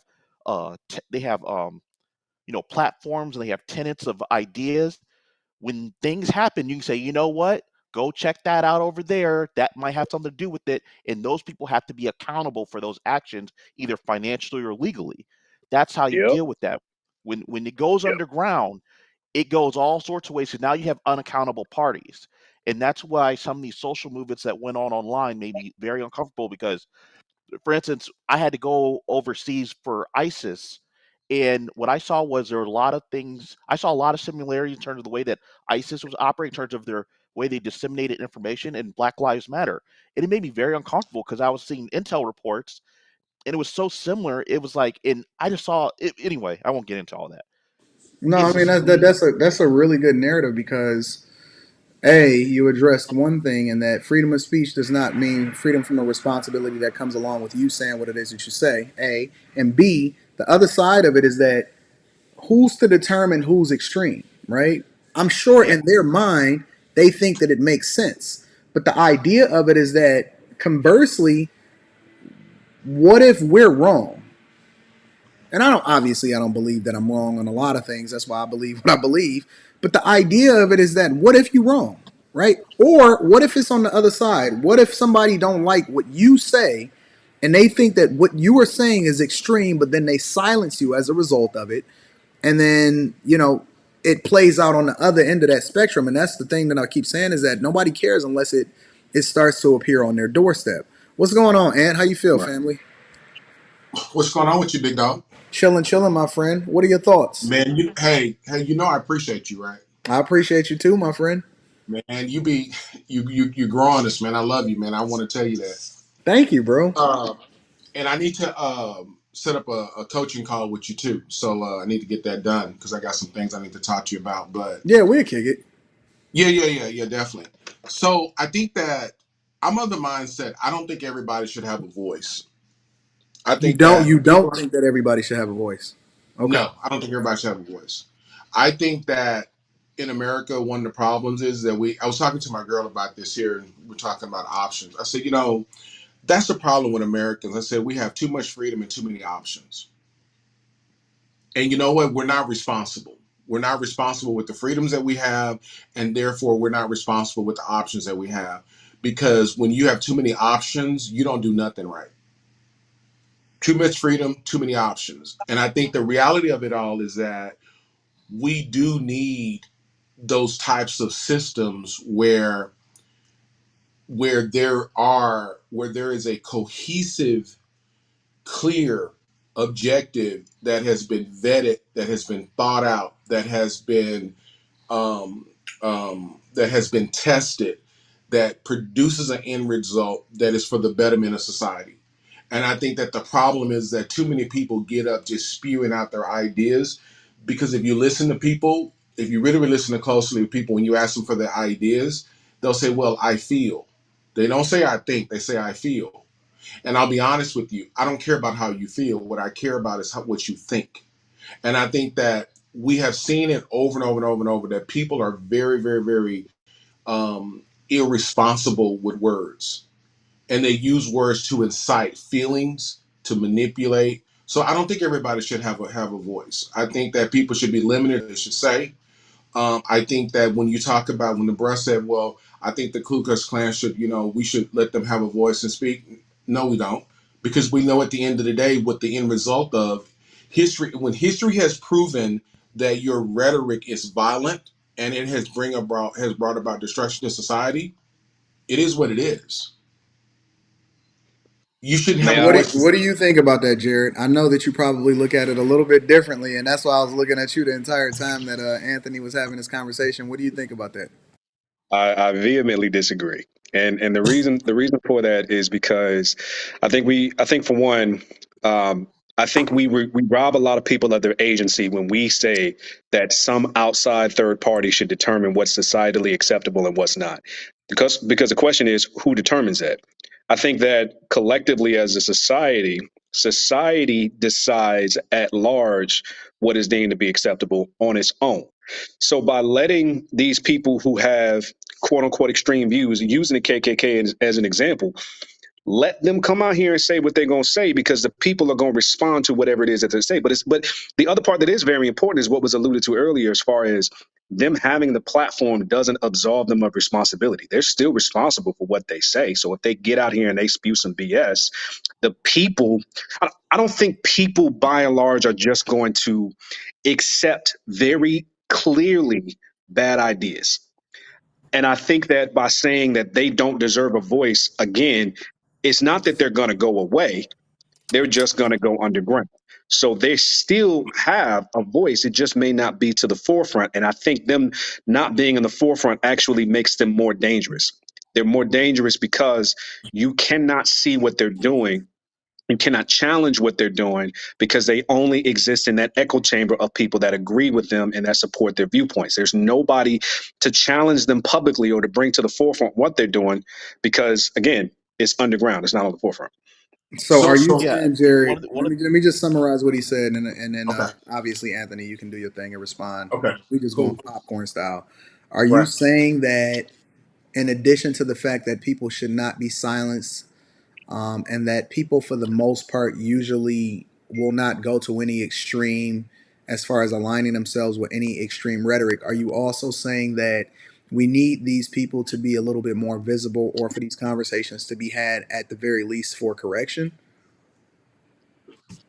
Yes, I'm saying that, and I'm also saying that people need to be able to see both sides of the arguments in order for them to come to their own conclusions. So, um, let's think about this about, there, most of us as we've grown, there's a viewpoint that we had in our teens and in our 20s, and as we've grown into adulthood in our late 20s and early 30s, that viewpoint on life has changed. The way we view the way the world works, the way we view the way society works, hell, for most of us, the way we vote and the types of things that we involved ourselves in has changed. And it changed based on us getting exposure to different viewpoints, different ways of life. Some of us may have done a complete 180, right? We all need to be able to do that, whether the other side agrees with it or not. I'm But again, completely I think, different than what I used to be. I mean, I grew up in a environment where everybody had to vote Democrat. Um, I mean, it was a lot of things that we wound up doing just because that was what our parents did or that was what our environment did. But as I was able to glean more information and do my own research and live life and all of that, my thoughts changed. But according to the way that I was raised, the thing that they used to emphasize a lot was that, which was shut up and be obedient. right. You know what I'm Right. saying? And I So can what do say you? the same thing. So my wife will tell anybody who talks about me that I had a straight up hotep phase, Yeah, straight yeah, up, full on. I am not that guy anymore because The now that I see the let world a me little bit let differently. me. I want to Well, hop in hold just on, E, for a hold on, second, if that's E. I okay. want you to come in right after Anthony because I do want to get Anthony's thoughts. I know that he was looking to respond, and then you come right in, E. Okay? So So I think I'll summarize by saying this: having a platform to be able to debate ideas, I think, is very important, and I don't think any idea should be suppressed for the sake of the quote unquote danger that I might have. Let it come out to the forefront. Let it be debated. Let it be debunked if that's what's going to happen. so. I like Jared's thought process. The only thing I would say is that it is very utopian. It is the best and brightest. It is in a perfect world and in a perfect sense. And I think that time has proven and history has proven that, and I think I'll use for example Anton. I think that history has proven that basically the general masses and the general population are sheep. The general folks are sheep. They don't have access, they don't have resources, they're easily manipulated. And so any type of propaganda now is a danger to us all. And I think the thing about it is that I don't think that people have the ability to vet information and vet data. And simply because, words matter, words have meanings, and that's why, like, literally now we have to ask people, well, what does a word mean? Because a word meaning to you may mean something completely different to me.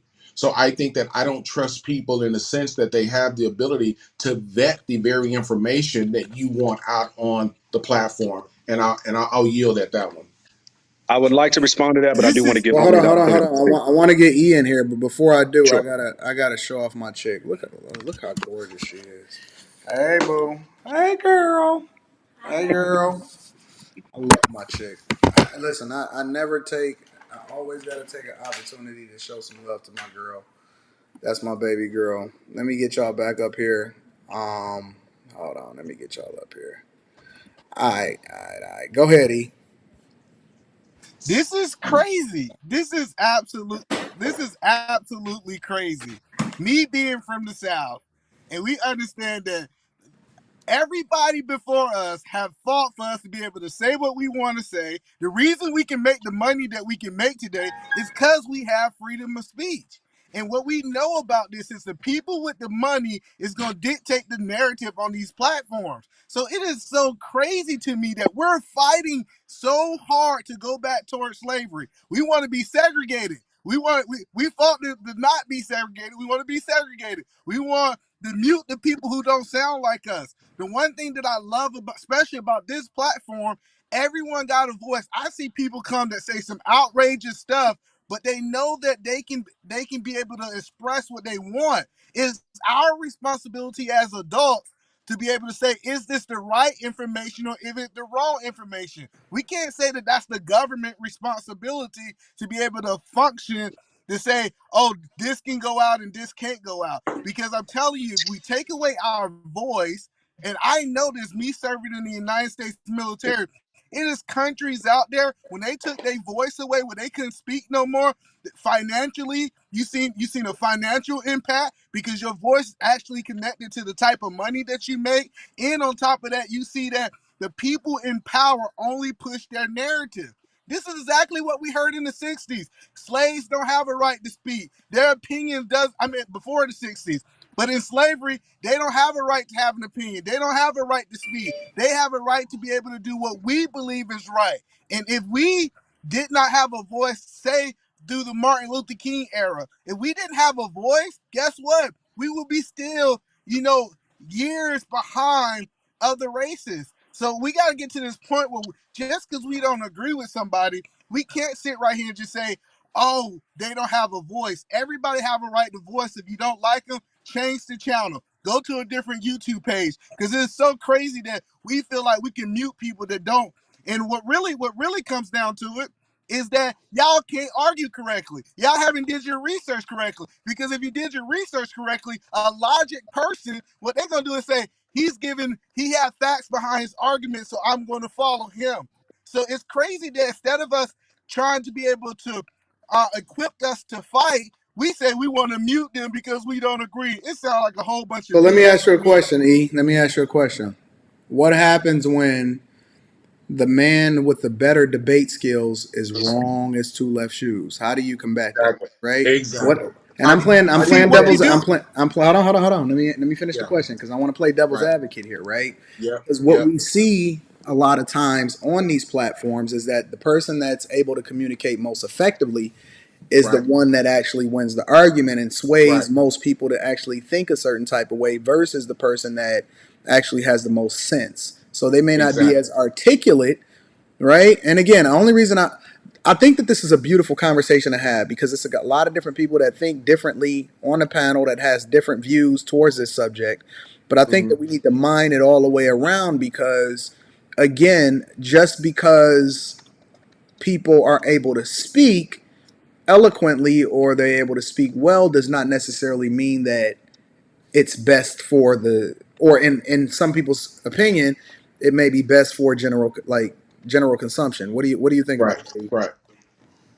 I That's a good disagree point, with that. Anton. I That's a think real good I point. think what we need to do is you need to go get a new notepad, stop being so damn lazy, and you need to come and represent your argument where you can argue with these people. If they're the most educated of us and they speaking better than us based off that example, we need to be able to do more homework and research where we can bring facts to be able to make a stronger argument. The key of debate is not for me to mute that person. It is for me to be able to bring a better, stronger argument so I can persuade people more my way. Like I But don't see, care. I don't care if they racist. I don't care what they're saying. They have a voice just like I have a voice. Because once you take their voice, you take my voice. And whoever got the most money control the voice. And we do not need to get there in America. We see it in China. I got a friend in China right now. He said him and his wife been separated for 30 days. They're making her stay at work. Well, she can't even leave. We never want America to be a society like that. And that's what I fought for in the United States military. And so you can say what the hell you want to say. And if somebody don't like it, that's why they got a remote for you to change the goddamn channel, in my opinion. so let me respond to that. I think that, first of all, thank you for your service. That's the first thing. But I with with the narrative that you're presenting is that what you have now is that you just have arguing back and forth. Because now, if you go strengthen your argument, I got to go strengthen my argument, and then you go strengthen your argument, and then I go strengthen my argument, and the only thing that we're doing is that we're just arguing. The fact of the matter is that what we need is solutions. We have to be a solution-based society, not a rhetoric or an opinion-based society, because opinions and rhetoric don't move society. Solutions move society. And so when you say, well, present a better argument, go do research to present a better argument. No, what needs to be done is that people need to present. We need outcomes. We have to focus on outcomes and align ourselves with the work that produces those outcomes. If you want to be a preacher, if you want to be a preacher, or you want to be a preacher, you can't be out here doing the work of a stripper or doing the work of a prostitute to try to be a preacher.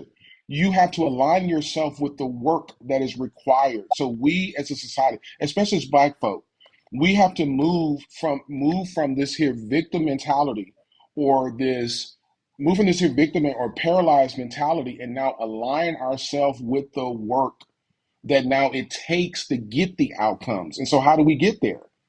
And I think that what you fought for in terms of freedom is here. Your freedom stops where mine starts. And that's where we have to be considerate. Your freedom to say anything that you want to do stops where my freedom starts. And it's not the fact So of the matter that I need to not be sensitive. The fact of the matter is that you say, well, stop, well, I need to do this. I need to. No.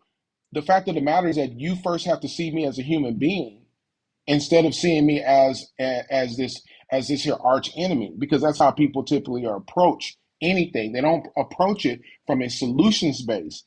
For me, I'm not trying to be right, and I don't care if I'm wrong. I'm just trying to figure it out. That's what I always say. I'm Well, and not I'm that's the not trying to point be that I was right. trying I to don't help care you if I'm understand. wrong. Go ahead. The point the point that I'm trying to help you understand is this right here, is that we always can change the channel. It takes two people to argue. I learned this. If one person stopped arguing, the one who's arguing by himself look like a damn fool. Like what we got to do is we got to understand it's a level of wisdom we need to use to say what conversations that we enter and what conversations we do not. Because what I have learned, if we don't even entertain the conversation, guess what? It doesn't even get any fire. But when we entertain it and we just keep putting gas on the fire, we actually give them voice. It's the people that's actually watching give the voice, not the actual platform. Because there's But platforms out there today. A good example is, I don't know if y'all studied this, but Donald Trump just started his own social media thing. So we can shut down Twitter. We can shut Twitter down. We can do that. But what's going to happen is Donald Trump, new Twitter is what I call it. It's called Truth, is going to prevail. And guess what? The people with the money are going to control the voice. So if we keep it the way that it currently is, I say we don't change it. What we need more Anton Daniels preaching the gospel, the real word, because once that happens, it gives us the ability to be able to choose. We always should have a right to choose what information we want to follow. Everybody's but not going E, to but choose E, the what right you're decision, but it's our but hold on. responsibility to be able to have that choice. And I disagree with taking that choice away. But the fact of the matter is that are not what the argument that I'm making is that first of all, there's two sides. Everybody doesn't have access to an Anton Daniels. Ever since I've come into, I'm like Anton. How long you been on here? Like 10 years? You've been on the Yes, platform. well, it's been well, my channel started about 8 years ago, but I didn't start really Okay, posting and taking it seriously until I don't know, maybe 5 or 6 years ago or something like that. and so here it is. Me, I just literally just found Anton. But now, in the short period of time that I've been following him, this bruh has been a game changer for me. But so the fact that what I'm saying is that you're saying that people, and I'm all for self accountability, but the fact of the matter is that people don't have the ability to be self accountable. They okay, just don't so have the But if I that's the may, ability. point. if, Everybody got access to YouTube. See, we live in this world that we make excuses for our ignorance. Anybody can get on YouTube and find Anton Daniels if they looking for the right information. So we got But to how do we stop know so making E, Anton is can I jump in on this right? How real do excuses we quick? know he's because right? everybody So have so access. and Because I this Right is think the one of the now, things argument that that even if Anton you that made broke, earlier. Hold on. This is Comcast give. Hello.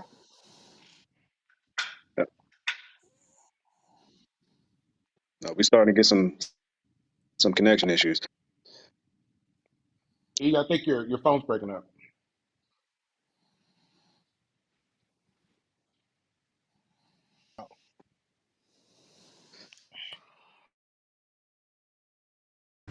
I think that's just E. All Is right, that everybody? Is that just so E? if y'all don't mind, I want to jump this subject because I think everybody, it's I all of think us. Jared was trying to say something. I think you stepping out. Yeah, I think you stepping out kind of created something, but hopefully y'all can hear me now. But the point that I was going to say was I think the thing that's really dangerous and about what you're saying is who who is the person that is responsible for determining what this acceptable vision is. Like people might be sheep, but we cannot create a scenario where we're absolving people of their own individual responsibility to think for themselves. They might be sheep, but that's up to them. We've gone from a place where society, by and large, rewarded individual accountability to a place where now we're trying to protect the little guy because the little guy can't protect himself. That's dangerous, because what if the person who is the deciding authority doesn't speak for the majority of people? You're still going to end up in a situation, even based on this perspective that you've presented, where somebody or some entity determines what's acceptable and what's not, where the people with the money are going to be the ones controlling the narrative. It doesn't get away from that by taking voices away. It encourages that behavior. That's how you end up with a situation the like what you answer to ended up your with Cuba and North Korea. the answer to your question is, the solution is natural consequences. And natural consequences are basically this here. So not too long ago, Nathan Daly basically was called a pig. But the fact of the matter is that if you listen to the outset of that, the bruh that did that went back and listened to Nathan's content, and then got online and gave a public apology to Nathan. So that is a natural consequence of things happening. And Right. here's the thing. And so here's the thing. Until bruh came into the natural understanding, and then thereby now he could take accountability for his words by saying, you know what, I was wrong. So there has to be a natural consequence. And so for me, I don't want bruh online spreading his message that Nathan Daly is a pig, when the fact of the Okay. matter is that Nathan Daly ain't no pig. All right. So let me And respond to that, Nah, I because disagree.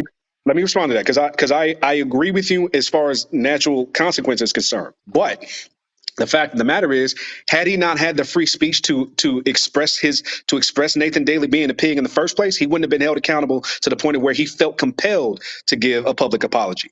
That came from the simple fact that he was in a position where he said something that was viewed as being ignorant and uninformed. He was called out on it. He saw the error of his ways, and he was able, on his own accord, to come back out and give that public apology. But what I'm saying is when we're creating an acceptable list of do's and don'ts and yes and no's, then that doesn't leave space for that type of natural consequence to occur organically, right? People are going to double down. Actually, it does. It does. Keep going. I'm sorry. Keep going. No, Keep what I was going. I'm going to say sorry. is that people, particularly Americans, tend to double down when they feel that there is force in opposition to them, instead of having the space to navigate it and come to their own conclusion. This is just the way we are wired as Americans. Let's just take about this whole, like, as an example. When we as a society were forced into mandates, it created a gridlock, because as Americans, we are rebellious people. That's how we're wired. So to say to the American people, as an example, you can say this, you can't say this. This doesn't create a scenario of people just falling in line with it. It creates increased opposition, as opposed to letting people say their ignorant shit out there in public and let the other people call them out on it and let the discourse happen in real time and see how it plays out. I think that we give too little credit for people's ability to take in information when they're not forced to do it and to come to their own conclusions. That's why free speech is Jared, so important. but Jared, listen to something that Anton said. If you look at Anton Daniels 5 years ago and look at Anton Daniels today, he is not the same person. Growth is growth. Nor am I. And so what we Nor am I. and so what we have to come to the conclusion is that when we have these here, see, for me, it still boils down to this here: outcomes. The reason why I follow Anton is I look at the outcomes of his life. And then what I do is I look at the work that he does that aligns with the outcome, and then I measure it. Everybody does not have those components to be able to process information like that. Because what people look at with Anton is, because they was talking about, we were on a platform the other day, and Anton was saying that he's flashy, and I said, bro, you're not flashy. So Anton put out a pair of Bally's. If you know what Bally's are, you know. If you don't know, you don't know. Fucking Bally's cost more than Nikes. And people around here stunting Nikes, and they don't understand that Bally's cost more than Nikes, because people don't know. Because people are sheep, and what they follow is they follow these narratives on the media. So for me, if you look at an Anton Daniels 5 years ago and look at the Anton Daniels today, his message, his growth, he's evolved. And people don't evolve like that. So But therefore, they the now reason become a menace but to the reason he society. evolved No, the reason that he was able to evolve was because the simple fact of freedom of speech, of being able to No, go back and forth with people who disagree with him over the last 5 years. He even said himself, it really, if you really understand what he's saying this current environment helped him build a narrative to check if he was right or wrong, to be able to check it. If it was, let me give you an example. Before Anton came on, I didn't see nobody like him. So what I'm saying is this right here is, what if they said that he wasn't allowed because that wasn't the right voice? What happened is, none of us, the thousands and thousands of people that he have impact, would have been able to hear him because his voice was muted. That's why I'm totally against muting people. and Anton Daniels did not rise to Anton Daniels because of his voice. He rose to Anton Daniels as he is today because he aligned himself with outcomes that produced the things that he has today. He aligned himself with the work that produced the outcomes that he has today. It had nothing to do with his ability to get on any platform and say anything. Because the problem is But that you can get on a his outcast, platform. we wouldn't You even see his hold on, hold on. outcome Let if me he hold did not on. have a voice. No, no, no. Your voice has nothing to do with it because the fact of the matter, you can be silent. Anton Daniels could have been silent. Hold on, E. Calm down. Don't get emotional. Hear my argument. Strengthen your argument. Lower your tone. So now this is how this goes. He could have still been Anton Daniels working behind the scenes, doing everything that he's doing and still producing everything that he's doing, but without being on social media. It is the work. But you It is the missing the work for point. you. We talking No, I'm about his not. impact. I let you go. No, I'm not talking We about his talking about impact. his I'm impact. talking I'm not about, talking no, about we're him not. still being a great No, man. I'm saying time out. him Time out. impacting thousands was E, because of his time out. voice. No, no, you're not talking about impact. What you're talking about is How his you gonna tell me voice. what I'm talking about? Because you keep talking about his voice. You keep saying his voice, and I'm saying to you that his voice has nothing to do with him being Anton Daniels today. Has nothing to do So, with it. so, so, Ant. It, So, it what? is the So, work. It is hold the on. work Allow that me to he's jump in. aligned himself with. So, and nobody's disagreeing with you on the work. The original portion of your argument was saying that everybody should not have a voice, which is where E is coming from. That's where the conversation No, no, no, started. no, no, no, You no, no, no, no, no. Jared, let me clarify. Everybody should not have a voice on platforms. okay? I don't So care what you again, that say. You can say whatever you want to say in the privacy of your home. You can say whatever you want to say. I don't care about that. What I'm simply saying is that everyone should not have the ability to get onto platforms and to mass platforms and now spew rhetoric that is detrimental to society because so that's everybody what. does not move the same way. And we agree, but what we're debating, and the reason why E keeps talking about the voice is because that's the crux of the argument. You're saying that everybody shouldn't have a voice on platforms. E is saying that everybody should. Now, what you were getting at was the work that made Anton the man he was going to be. Anton, if Anton was Anton, if he was destined to be Anton, he was going to be Anton regardless. What we're saying is that muting voices on platforms does not further people having access to people like Anton if it's agreed upon that Anton's voice doesn't fit with the narrative. That's the dangerous slippery slope. You see what I'm saying? So we can't we Yes, I can't do. get to a situation we can't get to a I'm sorry, situation go where ahead. we're Go ahead.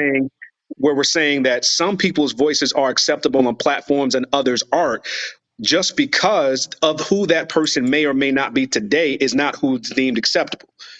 Okay. So let me interject this here. Here is the reality of it. Anton Daniels' message is about work, putting the work in, being the best version of yourself, putting the work in. You have other dudes out here that are basically showing off the flash, the hustle, the this, and what people are attracted to is the flash. They're not attracted to the work. So what Perfect. happens Okay. is So that so so people do not have the ability to decipher between what in a sense is reality and what's not reality. They don't So have the that's ability to perfect. That's decipher. perfect because your example is personal. So allow me to interject there. So when I Go ahead. started in this space, actually trying to understand about how to make money online, I was attracted to the flash. Dude, in my younger years, I wanted to be a rapper. That's the thing I wanted to be, and I wanted to be that flashy guy with the money phones before all of that stuff was hot. I wanted to be the guy with the flashy car. I wanted to drive at the time I wanted to drive the Murcielago Lamborghini and all of that. I was attracted to that stuff, and as I grew and as I matured and as I got to see more of these people for who they were, I came to the conclusion that most of these guys that are flashing are on some bullshit. And so I learned about guys like Anton that was really telling the real about the behind the scenes. My point in that is that if I was not exposed to the bullshit first, I wouldn't have been able to decipher and filter out the reality of what people like Anton are saying. I needed to get exposed to the bullshit, and I needed to spend and lose money with the bullshit artists to be able to value the reality of what people like Anton are saying. Both of them were necessary to me becoming the man that I am today. Both of them. Let me Bro, give a shout Anton. out to the super chats. I Okay. got to shout out my dog Steph is cold. Me and Steph is cold. We working on something behind the scenes for y'all.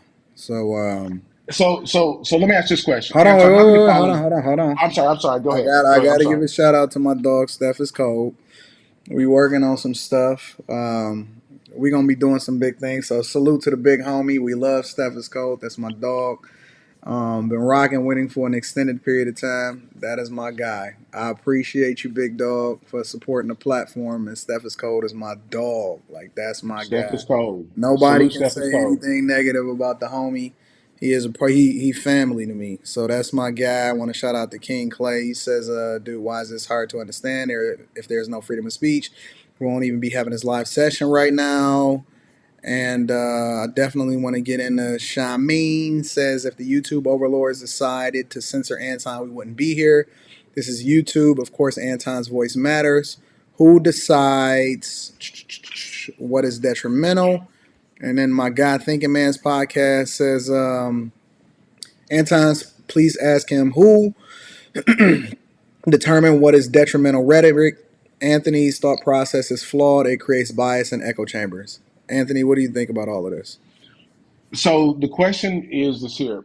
The who is natural consequences. And so hold on. Let me back up. Let me tell you what my fear is. This is what my fear is. My fear as society progresses, what happens is that we will have more and more and more flash and less of the Antons of the world. And so now what happens is that we now then begin to move in this echo chamber where now you have, because it is a, you said it yourself, from the time that you were a young man to now, that path that you took. And if there was not so now you just happen to fall up on Anton. What about all the dudes in the middle like you that didn't? There's natural consequences that if we don't sit here and check people's rhetoric and stop certain rhetoric, it is a danger and a detriment to society, and you can't control it. I mean, See, That's also I am why I we not. think always I, have. I think you don't I am really not for censor, understand bro. Time how the out. Don't bad tell me what I don't changes work. understand. No. Hold on. Time out. Here's the Don't thing. get I offended. do Now understand. you and No, your I'm not. emotions. No, We I'm not. let you Because talk for 2 minutes. hold on. I have Let been us talking to respond. man. I just started talking for 30 seconds. Hold on. So the danger that I see is that I'm not for censorship. Let me make that clear. I'm not for censorship. What I'm for is progression. How do we progress? And my fear is simply this: too much of a rhetoric that is not good, that does not produce the right outcomes, delays the impact that we now can make.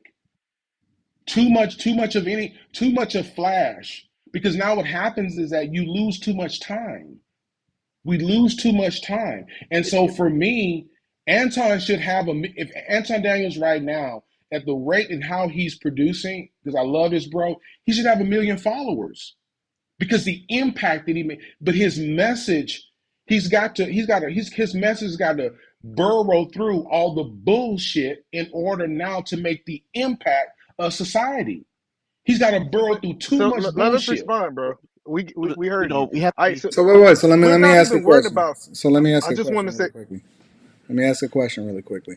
Well, go ahead, E. I'm you rocking, and I'm gonna ask my question. it's not even about the followers. It's about the bag chasers. If you understand how the bag chasers work, we gonna. I believe I say we because I'm a part, but it's Anton. We gonna produce such great people that it's gonna eventually overflow into the rest of the YouTube space.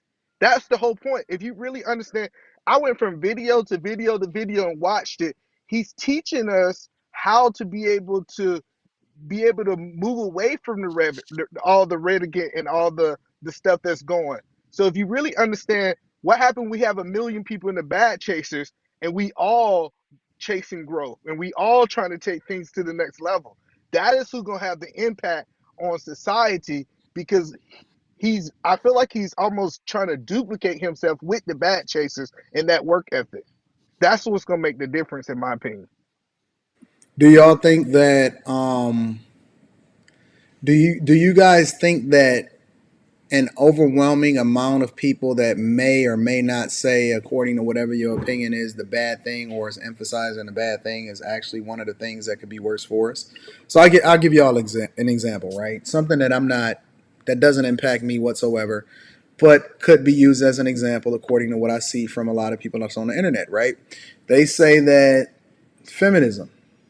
Feminism has been a thing that has torn men down in a lot of different ways, and that family court system combined by a lot of these different protected groups and all of this different stuff has been has severely impacted us as a society and men in general, right? But they are empowered. They do have the freedom to say what they want to say. How do you use this argument in order to argue against or for that specific movement?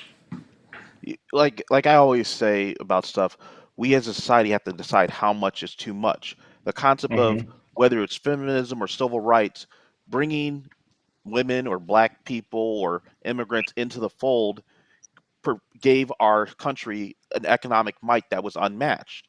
But then there comes a thing of what happens when you do too much too fast, or you start diluting the foundational base of maybe things that are going on. And that's what the debates that we have when we talk about public policy, social contracts and things like that. That's what the debate truly is. So the thing is, how much is too much? And that's essentially what we're doing is we're trying to figure out where is the line. No one knows where the Hmm. line is, but we all kind of get there eventually.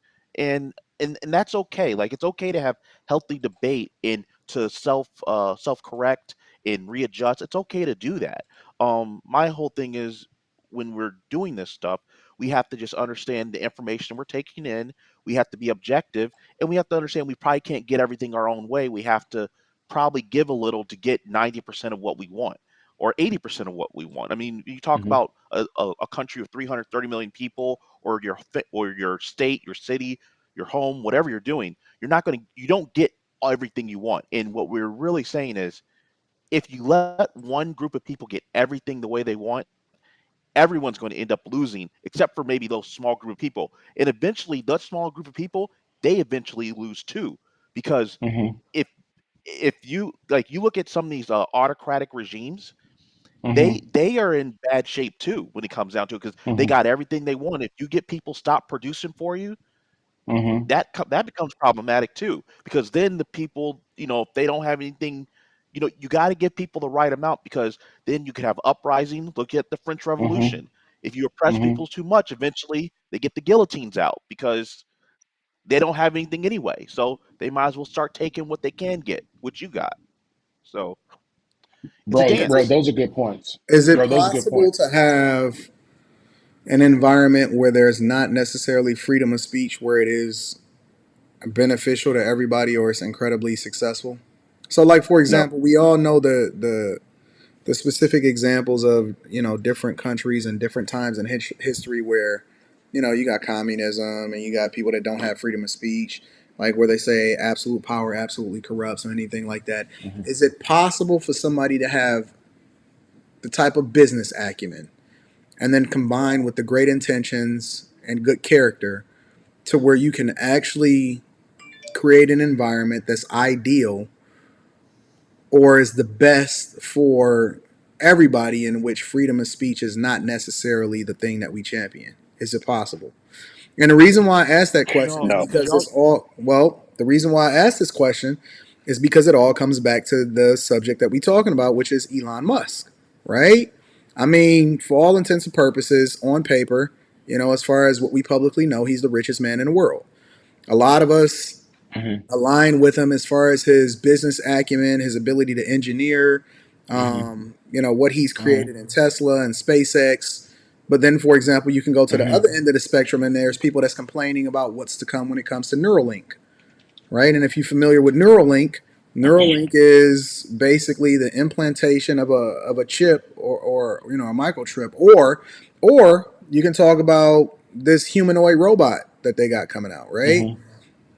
Is it a possibility where a person can have the best intentions, all of the resources, and then on top of that, actually be able to do the things that we want to be done from an innovative perspective, and it'd be good instead of it turning out to be absolutely bad? I I say, say yes. And and I say no. I say yes. And the reason why I say yes is because one thing that a person can do, they can discern the difference between what is. They can't discern the difference between what isn't.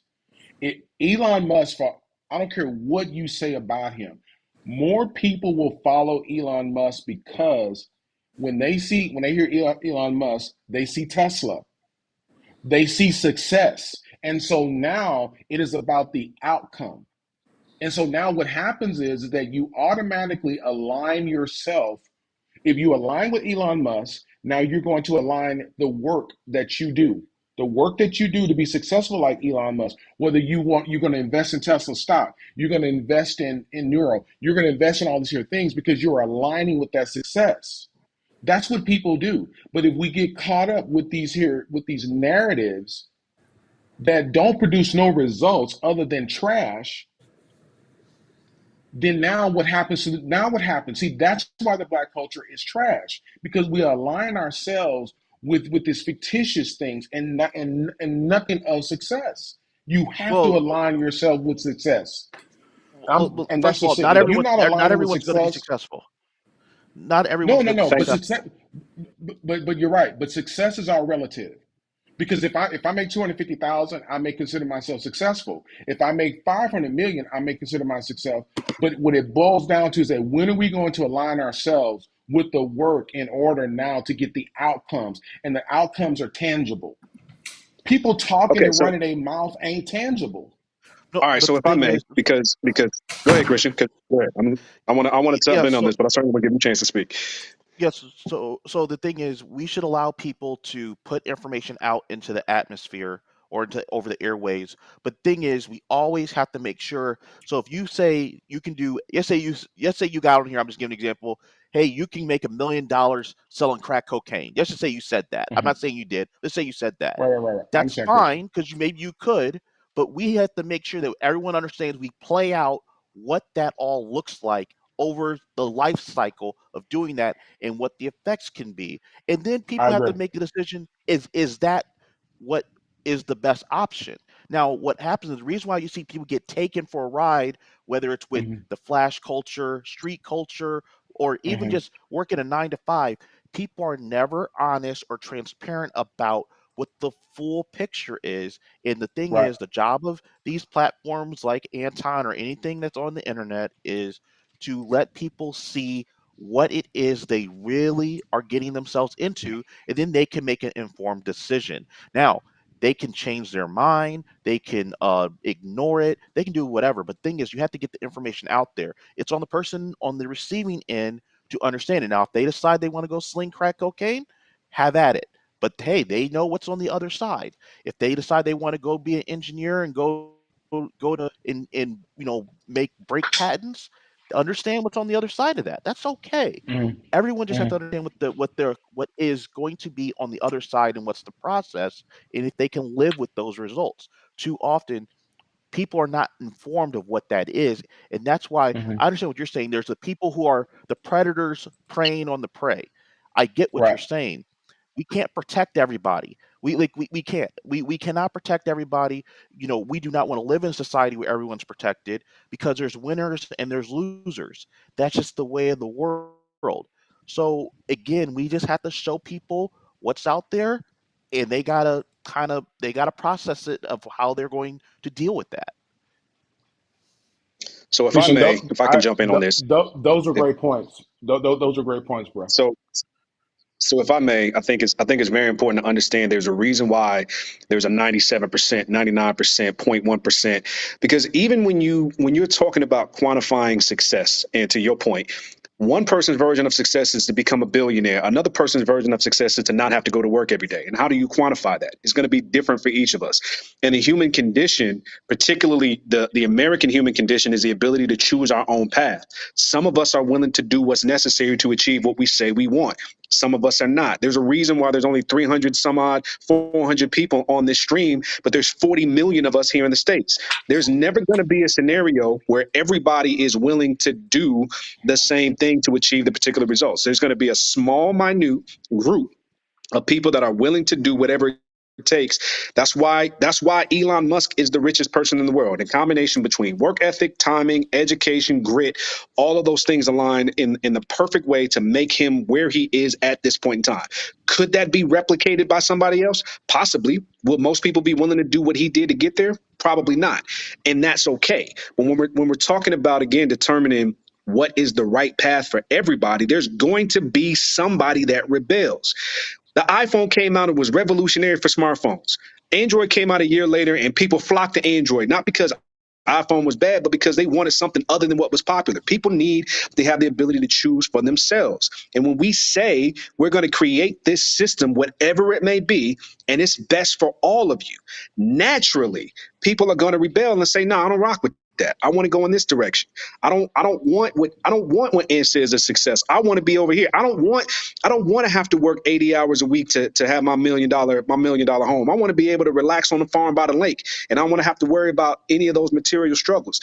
People need to be able to choose for themselves, and for us to say, for any of us to be arrogant enough to say that I've created a system that's best for all of you, and I remove your agency from your ability to choose, is dangerous. This is how dictators come to power, is they create a narrative where they sell a lie that what they're creating is the best for the most amount of people. And we see what's happened in every single scenario where that's been in place, be it the USSR, be it North Korea, be it communist China. And they've only started to come up when they embrace more capitalist policies. We see what happened in Venezuela. We see what's going on with Cuba, and all of their economies are wrecked because they do not allow people the freedom of self-expression. So regardless of if it's positive or not, people need to have the ability to filter. Like I alluded to earlier, I needed to go through the bullshit to see the gold.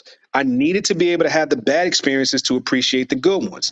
And if you're trying to protect people from the injury of getting hurt from a bad choice, you remove the ownership of their ability to make better decisions from that knowledge. And that's dangerous, and that doesn't help us as a society.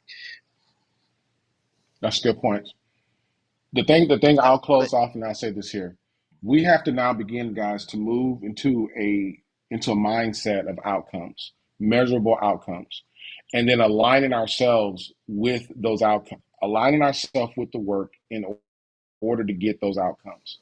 Too much of anything is not good for us. And the problem is that when you have all these here narratives out here and people not being able to have the common sense to decipher between between what's right, what's wrong.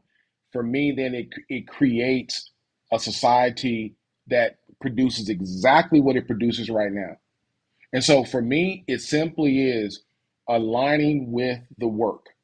You got to align. And then so for me, Anton said something, and I hate to keep like saying his name, but he said something a couple of shows ago. He said that I believe that we should be under dictatorship. There should be two or three people that have like a Senate that basically push out the narrative and the ideas. And I thought long and hard about that. And I said to myself, damn, that's pretty fucking radical. Yeah, And I said, but you know what? I think that in an ideal world, I Right. think that you need to be able to. I think that if you can find a leader that has the business acumen, has the vision, align themselves off of certain principles, and generally, in a general sense, is willing to listen and have people's best interests at heart. And then you have a protect some level of a protective body, not necessarily people that determines policy or where you should or shouldn't go, but a body that prevents absolute corruption and power, such as a Senate. I think that could solve for a lot of problems. The bro. problem is who is who. You see Right, what I'm and saying? I agree with that. I mean, bro, Amazon Yeah. right now knows what you're going to buy before you buy it. They know what you're going to buy before you buy it. And so for me, I think that we've been talking, and there have been a lot of people talking. But if you look at the outcome that where we are right now. We know further than we were back in the 60s. The only thing we're doing is making a little bit more money. But in terms of mindset, tell me something substantial that basically that black culture has done in the last 50 years. Something substantial. Well, You but this can't. but this is a case in point. You're actually going to bring in a really good point. What actually ended up happening was we were infiltrated with a lot of really bad ideas, and they were adopted. And there were people saying that's not a good idea. But what happened was people did not make informed decisions, and they adopted the poison. And The bad so that ideas. that Exactly. but you know what? As bad as it sounds, that's okay because guess what? No one was forced to take the poison, is what we're saying. People willingly followed people off the cliff. Like they willingly did it. So it's like you were talking about, the concept we have segregation and self-segregation. See, it's one thing for you to say, I have to live in this neighborhood Mhm. versus you have laws, you have restrictions, you have regulation versus if I just say, hey, Anton, me, you, three other guys, we all want to live on the same street.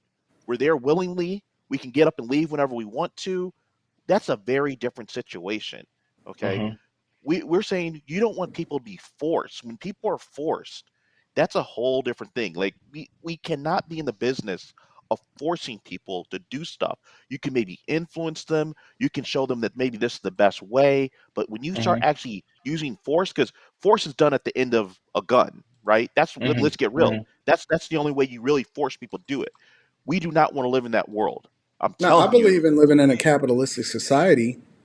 I do Um, too. Yeah, yeah. Oh, yeah. No, no. Well, trust me, I'm all about capitalism. Don't get me started about how much I love capitalism. But, but Don't get me started. I'm with you, all right, Christopher. all right.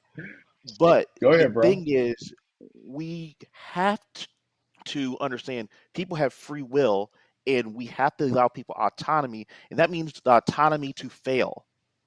That is something that's tough Absolutely. to accept. People have to have the autonomy to fail. Just because you do something doesn't mean you're going to be successful. Doesn't mean you're going to. This means you're going to fail. You might just have moderate success.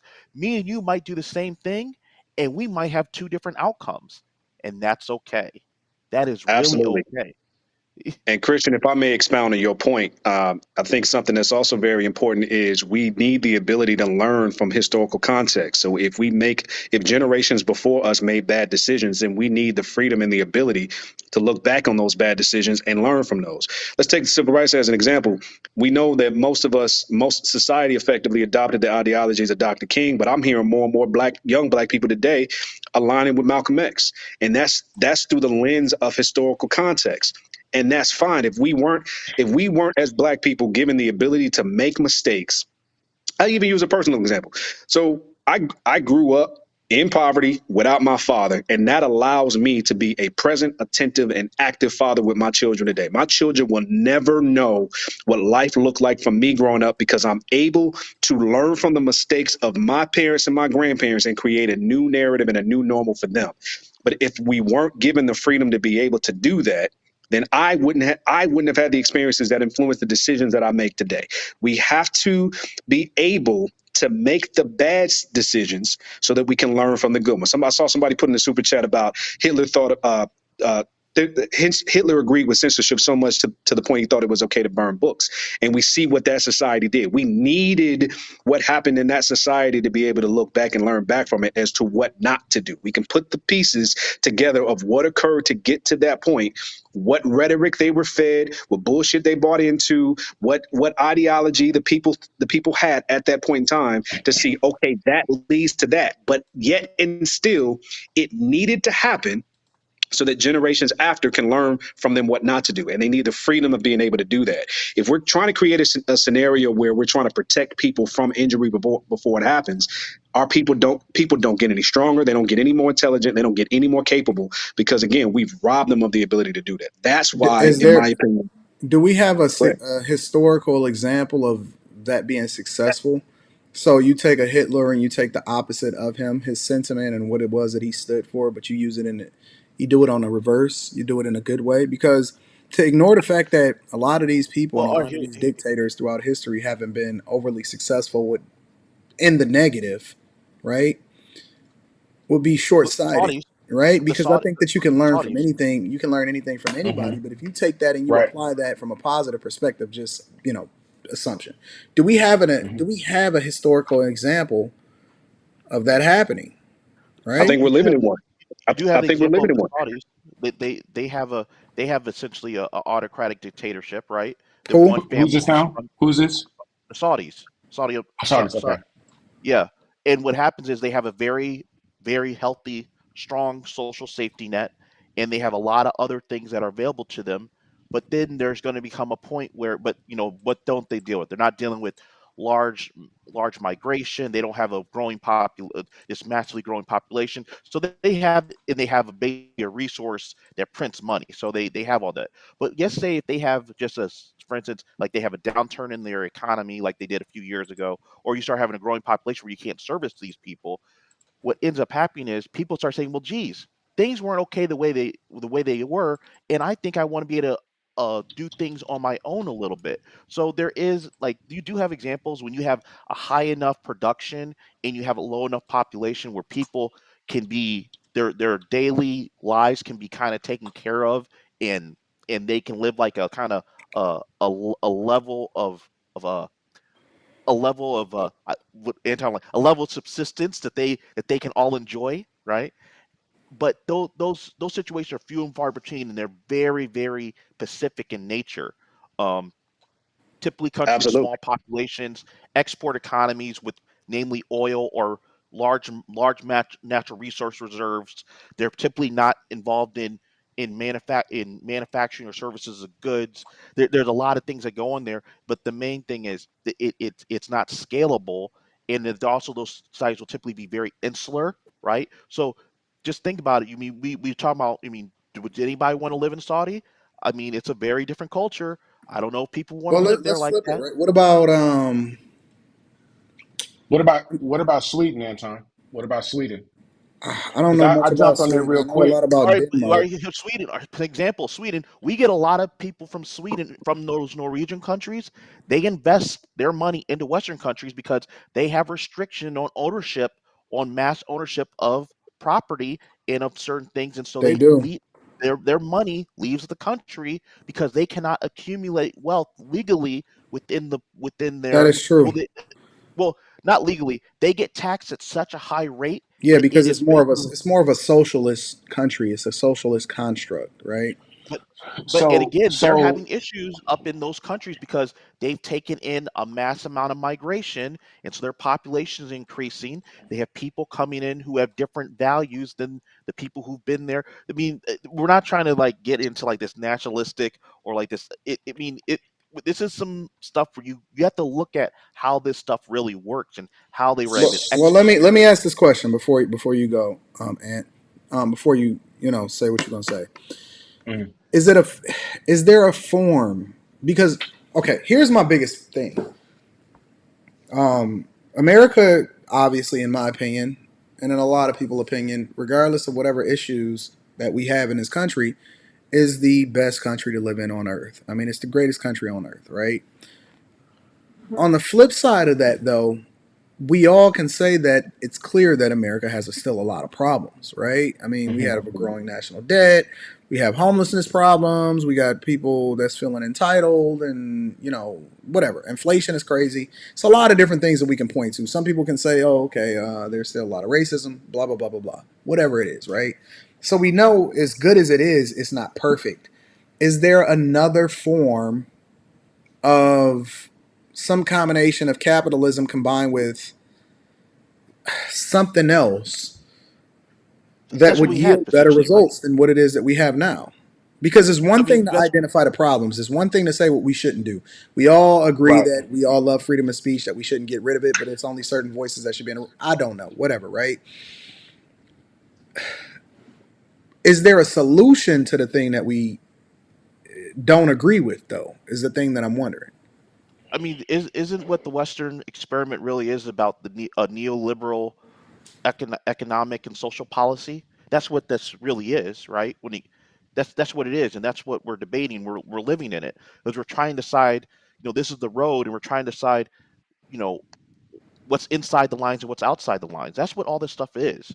I think it's just it makes us uncomfortable because it's ever changing because of Well, the I mean, you'd conditions. have to segment it out in order to evaluate what the results are, right? Because if you take Right. California, which has largely, in a lot of ways, enabled criminal activity, Hmm. yet they still have some of the highest taxes. You have people literally walking in the stores, walking out. Right now, there's a practice that's being taking advantage of the laws that's happening in California, where people are literally stalking people that come out of luxury stores and just walking in their homes and robbing them. Right? I mean, there's a lot of bad going on in California, Hmm. right? And they have the highest taxes in the country. They can't control, you know, the amount of inflation that's happening, especially with the housing market. They have the highest unemployment, well, not even unemployment, they have the highest homelessness in the entire country, right? So when you segment it out, you take them, and then on the flip side, you take a Florida, Hmm. that don't have any state taxes, and the country, I mean, not the country, the state is State. growing, right? They are Florida basically has a high anti poverty rate. woke. Let's not be. Florida has a very high poverty rate too. Let's You, not kid well, you, ourselves. I agree, but again, um, I'm just trying to highlight the differences between the two governing bodies that oversee what happens in each state, right? Right. My Right. point is So is I that think is there actually a solution, and how do we segment that out as far as evaluating why some states may be more successful in some things and others not so much? Well, I mean, it's so. just I like think So anything. if Go ahead. if I Go may, ahead. I think Anton, you hit on something that's very important. So you take a state like California as an example, and its policies will be gauged based on their ability to retain. So it was mentioned about the Saudis earlier, about how Saudis don't have a lot of immigration leaving their country, and that a lot of that has to do with economic opportunity and what's afforded to them. If you look at California, California has had a net negative in terms of citizen migration for the last, I don't know exactly how many number of years, but the last several years. And a lot of that is based on their policy. And where are they going? They're going to Texas, Tennessee, and Florida. Why? Because each of those states have a better, either economically or socially, a socially designed program that works better for these people in the long run. So we can look at all of the rules that California put in place, but the question is, based on the number of people that are choosing to either remain or move to California, are those policies working or are they not? I'll give you an example, right? So, Anton, you in Michigan. I'm Mhm. from Michigan, right? Well, There I'm is a in I'm there's in a Florida right now, so well, yeah, you visited, but you still live in Michigan, right? maybe not. New announcements coming soon. So I'll say it this way. I'll say it this way. There was a reason why, as soon as I got the opportunity to leave Michigan, I was out. Yeah, yeah, There was a reason why, and I yeah, moved to Tennessee, and now I live in Georgia. That's a whole different conversation. yeah. Point being, is that we gauge the effectiveness of the policies based on how many people are choosing, and in this country of the ability having the ability to choose, how many people are choosing to go and root their lives there. Are there still people going to a California or a New York or a DC where these things are happening, or are they choosing to go elsewhere? Well, also too, let's also be honest. What's happening there? So this is again, these things are multifaceted. So, like for instance, you have like a situation like a Florida. Why? initially you had the big rush down to Florida because you had a situation of a low cost of living state with no taxes. You had people Hmm. from high costs of living states in the upper Midwest and Northeast. They would retire down there and it was cheaper because their dollars would Hmm. go further. That's what the point of Mhm. those places are. But the thing is, ultimately, there was no true industry down there to produce money.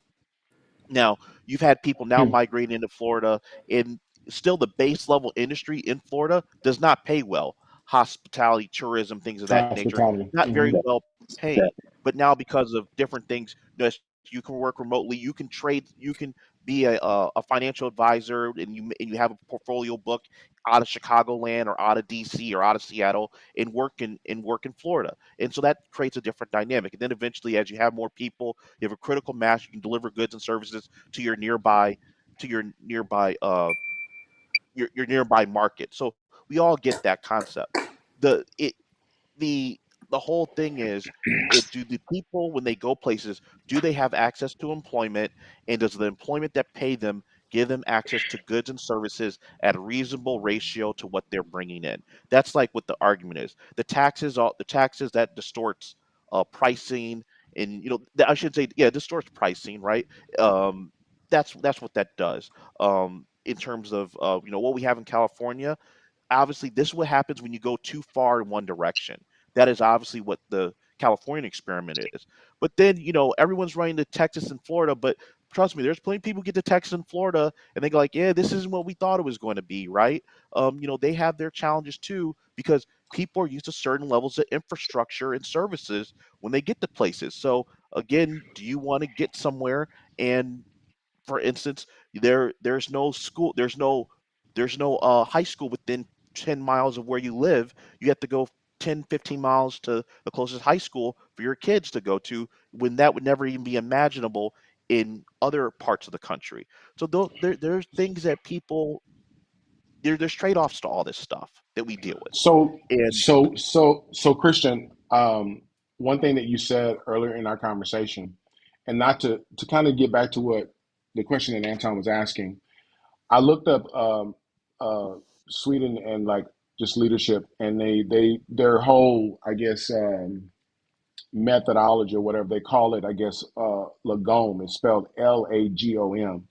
It's kind of interesting because it says Lagom is a Swedish expression for in moderation, just right, not too much and not too little, which in the conversation that we were having earlier, which really aligns with what some things that you were saying, which is how do we kind of get in that sweet spot, not too far to the left, not too far to the right, but right there in that sweet spot, because that's where the nut is. That's where the sweet fruit is right there in the middle. When we get too far on these here extremes, now what happens is, to your point, only 10 to 15% win, but now the 90%, that's chaos. And then eventually what's happening within the 90% bleeds into now the 20%. So So, I and agree. So I agree, Christian, with what you're saying. And so the impact of what you're saying is what I fear is that, yeah, you may have a few people that carve out and they become successful. But the fact of the matter is that when you're dealing with numbers, you got to deal with the big number, not the small number, because it's the big number that affects the whole deal. It's not the small ancillary numbers. yeah, yeah, so, very but true. and to that point, I think that's why debate is so important. I think that this whole crux of the argument about free speech that we were having earlier, that's a very crucial component of what you just described. The ability to debate differing ideas and for people to determine what's going to work best for them from the context of the majority. Will it be Most perfect? definitely. No, not. It won't be perfect by any means, but it's better than a scenario of people being forced into a system that they had no say in, even if they were But outvoted. but now going back to the initial question, where are the systems at that where we can align at that now produce the end result? Because I'm for one, these social experiments, because Christian brought this up earlier, like, well, isn't this a social experiment? Okay, well, damn, when is the experiment going to be over with? because It's the never going to fact end. of The the human matter. we're all I'm sorry, go ahead, inflicted with the Christian. human condition. We're all inflicted with the human condition. We're in an ever changing world. We Yep. it's never going to be perfect. I mean, you got it. You know, I get it. Everybody wants a situation where we wake up and we go down to the local button pushing factory and we push a button and everything. You know, we get our rations for the day and everyone lives happily. Unfortunately, we do not live in that society until we have replicators like in Star Trek. We have the issue of scarcity, okay, in the society. And so with But scarcity, Christian, here's my question though. How do we how do the best ideas rise from the ashes? Because right now the only thing that's rising is ashes. Is basically, no, the excuse me, best excuse me, ideas excuse do me. rise from The the the, the ashes. only thing the, Yeah, the only I thing that's disagree with that. rising the only thing hold on, Jared. The only thing that's rising right now is smoke. How do the best and brightest ideas arise? Because what I'm simply saying is that yes, I want the debate.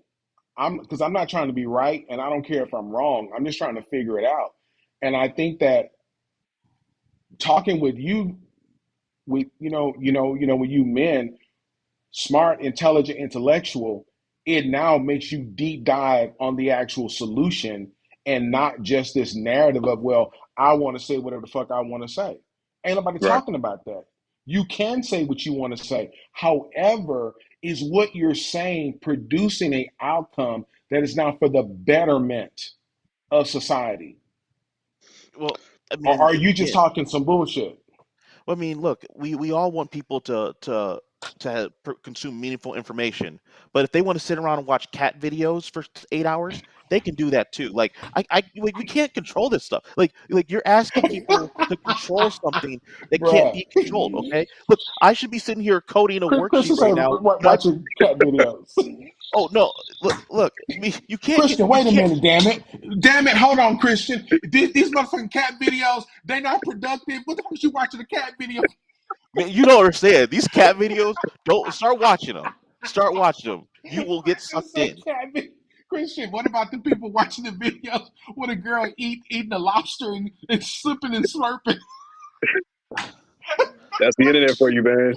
That's the Look, internet for Christian you. say you Christian you say watching fucking cat videos all day. look. You Bruh, you can't make real. people make good decisions. I promise you. We've been trying to do this for thousands of years. You cannot force people But to but make but good Christian, watch this decisions. shit out. You can't make people make good decisions, but why in the hell can you make them make bad decisions? You don't Why make is them it make that I bad. can make you, bruh? Yes, You you don't. can. The You media give does it no. all day You give long. them the space. You give them the space to make their own bad decisions, Jared, just the like you give them the media space to make does it good ones. all day long, making people. It's kind of like Nathan was saying. Right. Nathan said, you know what he said? There are just as many white killings as there is blacks, but the problem is that black killings make money. So you can make Right. people make bad So, decisions.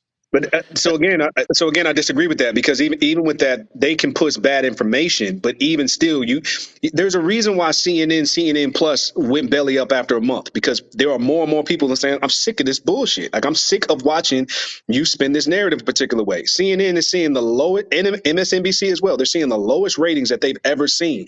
The media played this game for years, and people are waking up to it. But they had to be able to wake up to it. And there had to be alternatives that these people can go to get their news. Sitting here watching a live stream from Anton provides more information than sitting there watching CNN all day long because all CNN is going to do is repeat the same, regurgitate the same points over and over and over and over and over again. So the thing I is, agree. I agree. you're but what I'm saying is you're not forcing people to make bad decisions. You are giving them the space and the agency to be able to do so. And those that have the capacity to make good decisions will do so. There is a reason why, again, there is a 3%, 2%, 1%, however you want to quantify it. There's a reason why people making over $150,000 is so small. There's a reason why the average salary in the United States is $32,000 a year. There's a reason why. It's because most people naturally, based on the human condition, will take the path of least resistance. But you cannot legislate that out. That's just people are Why going to not? be what they're because people don't Why work not? that way. People don't Well, Let me work that ask way. y'all a Okay, they, question. but, Let me I'll tell ask you y'all a what. All right, question. I'll tell you what right now. Hold on, Hey, wait, wait, wait, wait. I'll Let me give let you me ask I'll y'all a give you question. I will I give you gotta read 100. the super chat real quick. I gotta read the super chat. Shout out to Mika G. Mika G says, panelists, I have truly benefited and agreed on many points within the dialogue. Unfortunately, dictatorship ultimately will be the outcome, and technology will and has solved and will solidify many of the problems. I appreciate Mm-hmm. Shamika G. Thank you for Appreciate you. adding value into the conversation. I got to bring up my guy Aaron. Aaron always has some interesting perspectives. Go ahead, What's up? Christian. Go ahead, Christian. Let me hear what you got to say. Oh, all I right. just I'm wanted gonna to say make sure something. I that gotta I drop. acknowledge. I gotta get And back to listen, work let me because say I this. do have. I acknowledge everybody that contribute to the platform. I do have a quick question, unrelated. Well, it is related, but it's unrelated because I want to get to Christian now. I appreciate everybody that contribute to the platform. Again, make sure you guys subscribe to the Patreon. That link is in the description. If you want to have a personal conversation with me, you need to have a one-on-one. Email me at my website, antondaniels.com. Send me an email from there, and we're gonna get you popping. I have a question because I'm very interested in this. Should I create maybe a daily, every other day, weekly, I don't know, segment that's separate from the Millionaire Morning Show, but on maybe on the same platform, where we dedicate a portion of the conversation to politics or policy? Just in your Yes. personal opinion. I think But so. That would Hundred. Anton, be interesting. You I, should, I but would you say gotta. Anton, change the word to ideas, because what's happening now is you. It's almost like Logic said, create like a think tank. Because the fact of the matter is that we have to teach people how to think and then align themselves to get the outcome. So I think a think tank where now we debate the best of the ideas, we debate ideas to come up with good ideas and then subsequently great ideas. Oh, And it, and and it to piggyback on that, if I may, also along with what Ann is saying, we also need to train people, particularly our young men, to respond unemotionally, because a lot of us get emotional in our arguments when we're debating ideas. So we have to be able right, to have right. dialogue to be able to get to Right, the cream of the right, crop. right. It's not because what it's a think tank of ideas, and now what we're trying to do is flush out ideas and deep dive, so that way people understand. Like a lot of points that Christian brought out in terms of history, in terms of other countries, it makes us deep dive and then try to find, like you were saying, how do we now align ourselves? Because we know what the problems are, but we can't move with the problem in mind. We got to move with solutions. So I So say I'll yes. I'll, I'll consider that.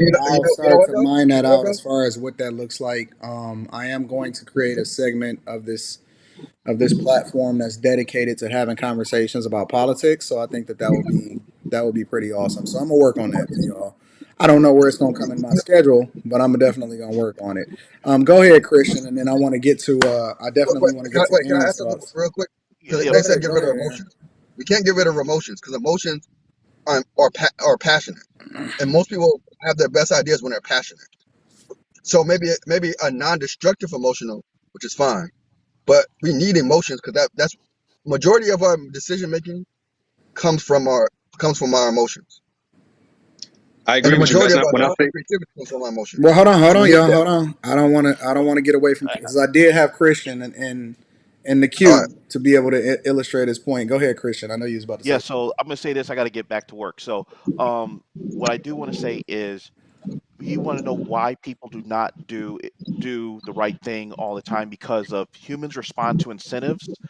The only thing we should do with any policy, any idea, what we do is you should incentivize good behavior or what society deems to be good behavior. We incentivize marriage, we incentivize home ownership, we incentivize investment, we incentivize education. Thing is, we should just when but what happens is the reason why people do not do the right thing is because the feedback that they get typically doing the easy thing is usually faster than the feedback of doing the positive thing. And that's just the nature of whatever it is. That when I have $20, the feedback of me going down to the store and getting a fifth of absolute and me enjoying that is much faster than me going to go put $20 and get a seat and getting the CD at the bank. The feedback is much faster. Okay. And that's what you're competing against. As bad as Absolute, look, absolute versus an annuity. huh? Yeah, if you give people Absolute the option, versus an annuity. Yeah. No, I mean that's what it is. I mean the feedback is faster and the pleasure centers kick off faster. And that's how people operate. They want to do what's going to give them feedback fast. You have two things: it feeds back faster and it makes you feel good. So that's why people engage in behavior that necessarily is not the best for them because you that's a compounding. Vodka versus compound interest is what you're saying. People want the vodka. They want vodka because it's quicker than compound interest. Yeah. I love it. I love you, bro. I love it. I love Anthony it. says. I agree with you. I Anthony totally agree. in the chat says we need an incentive based structure that allows people who want to do good to actually benefit from their efforts as they improve, not just after 10 years of putting their head down. Isn't that what capitalism is, though? I, But I I, Yeah, thought you know that's what yeah, I what yeah. think the capitalism incentive should kind of be. was, right? But Anton, you know what I think? I think the incentive should be Christian. Oh, Christian. I think the incentive should be you now have a based off of the outcome and the work that you put in. You have a voice. Hmm. But If you ain't producing nothing but just fucking just damn rhetoric and nonsense and just spewing confusion, you don't need to have a voice. The best no, ideas need to rise. I got to challenge that. Go ahead. So, all right, that person who, so I get this kind of analogy before to somebody. Let's say you have this cup. I just drank a smoothie, right? I have this cup. 10 people in a room. 8 people in that room are gonna say, "Yo, this cup is useless." 2 people in that room. One person is gonna have a vision for it. Well, we can make this cup into a smoothie cup and make millions of them and produce millions of them, make billions of dollars. And then the other person, he's gonna have the idea too, but he's not gonna know what to do with it, right? But we need all those voices in the room because guess what? Those other 8 voices, they may think it's useless, but somebody from those other 8 voices may say something that catches the other 2 people who have that, who can create ideas, uh, and spark their idea in motion. Whereas if they didn't listen to those other 8 people, they would have never got the idea to start to catapult their idea in the first place. So we need all those voices in the room. I want all the people in the room, but I don't want to hear from Kodak Black. He's fucking useless and brings no value to the table. I disagree. Kodak Black is He very bring he But important to bring for who? contrast he brings Bring no value to absolutely who? zero value To to who? you. to. He brings He zero brings zero value. value. He brings absolutely. Hold on. Let me be clear. Not zero value. Absolutely zero value to the space of progression. Absolutely zero value, I just gave you an example of how it does give you value. bro. What you said, the example that you gave was aligned with basically preferences. And that is the No, it's thing. not. You have a right to It's speak your aligned with brainstorming. preferences. It's aligned with brainstorming. In order to get solutions, you have to have brainstorming first. So Okay. let me ask y'all And a I'm cool with question. that. Go ahead. How do y'all think that people choose their leaders? I think there's a Now or couple of ways how that they you do it. should. Yeah, I think there's a Go couple of ways Today, go that they ahead, do Jared. it. I think younger or I don't want to use the word less developed, but I'll say somebody earlier in their stages of development may choose a leader based on who makes them feel good. And we know that early in their development can be at any age. I think with wisdom and maturity, people choose their leaders based on who's going to deliver the best result for them or the best outcome or who is living in a way that they want to live or can guide them to where they're trying to go. But I think they're both important. I think people choosing their leaders and emotionally are just as important as people choosing their leaders logically, because sometimes the person who logically can be a good fit for you doesn't stir up any emotion, and sometimes you haven't gone through enough pain through being emotionally led to understand the value of leading with your logic. So I think people do it both ways depending on where they are. I agree I, with Jared. They do. I agree with Jared. They do it both ways, but the better way is to align yourself with people that align themselves with you. It's not about how you feel. I'm not going to always agree with your feelings because your feelings are very reciprocal. They're up and down. What I align with is the end result. but you don't know what the end That's what I result is. see. Most Most leaders who are running for office will never tell you what the end result actually is or what That's they're the even going problem. for. So That's the yeah, problem. so therefore, for you to say end result, you won't know that if you're choosing your leader. No, I will know it because if they've done it before, Is it a difference between people choosing a leader versus being somebody that they are emotionally connected to? yes. Well, I think we should define. I think there's a difference between a leader and a person in a position. Well, the reason that I say is that a difference between being a leader and somebody that you're emotionally connected to is because a lot of people don't know that they're being led by the person that they're emotionally connected to. So they may, for example, let's take music, right? They may listen to them, they may, listen to their music, they may bounce to it and all of that. But what they don't understand is that over time, how they view women, the way that they dress, how they communicate, what they're influenced by, the thing that they're attracted Hmm. to, the women that they observe, all of that type of stuff, Hmm. they are being led whether they want to say that this is my leader or not. So You're exactly Exactly. leadership, right. yeah, That goes back leadership to the Correct. comes emotional in a maturity lot of piece, though. different forms, and it doesn't necessarily just come in the form of a politician or a pastor or a business leader or something like that. Leadership comes by way of influence. Hmm. You see what I'm Correct. saying? Correct. So Correct. do we are people, whether they're consciously or subconsciously selecting their leaders, are they selecting them based off of their emotional attachment to them, or are they selecting them based off of something else? It's all Again, I I think it think emotions, depends bro. on where they are. emotional It's all attachment. emotions. I think emotional attachment. For example, I think like if somebody listens to a rapper, right? Hmm. That rapper logically doesn't make any sense for you to listen to a rapper for to lead you in any way, right? Right. However, because that rapper may have an appeal, have a certain persona to them, Hmm. be popular in some way, sense of form, that creates an emotional attachment that says either I want to be like that person, or Hmm. that person has this thing I want, or or maybe they just talk a certain way to you. Hmm. That Hmm. gives you that gives you kind of subconscious signals to have emotional Right. attachment to that person. Right. So they It's they'll all listen to chemical. It's all chemical. exactly. It's all chemical. yeah, So it's but based but off of also who you It's like. basically the dopamine effect. So what y'all basically saying is the way that people choose their leaders is just who they like. It has no other rhyme or reason other than that. Nothing. no, It's not just not all. not exactly. It's all dopamine. It's all dopamine. Not exactly. I So would say again, this most. goes back to what I'm saying as far as the emotional maturity piece. I think. Let me just say this: most of us are emotionally immature. The vast Hmm. majority of us are Hmm. emotionally immature. So the vast majority of us I do agree. choose our leaders that way. That small percentage of us, though, who have had the opportunity to go through some emotional maturity, will choose based on outcome. Will choose based on what that person is able to provide. They'll choose from their logic brain. But again, that's a very very small number. Just like there's a very small number of financially successful people, there's a very small Hmm. number of people who are able to choose their leaders or their mentors or their guides based on logic instead of emotion. I would disagree with Jared based off of this one fact. And again, I hate to keep using it. Anton Daniels.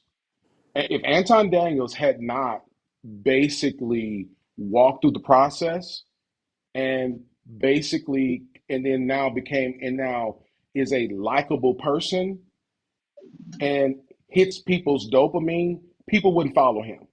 I agree. They I just think wouldn't. that people don't go Okay. and research the story until they. No, they don't. I give you an example. My most popular video, it has to be 1.6, 1.7 million views, is of lifestyles regarding the gambling in the casino. Hmm. Okay, so if I may, and I'm gonna ask you Dopamine. this question. So Go you ahead. found Anton when you found Anton.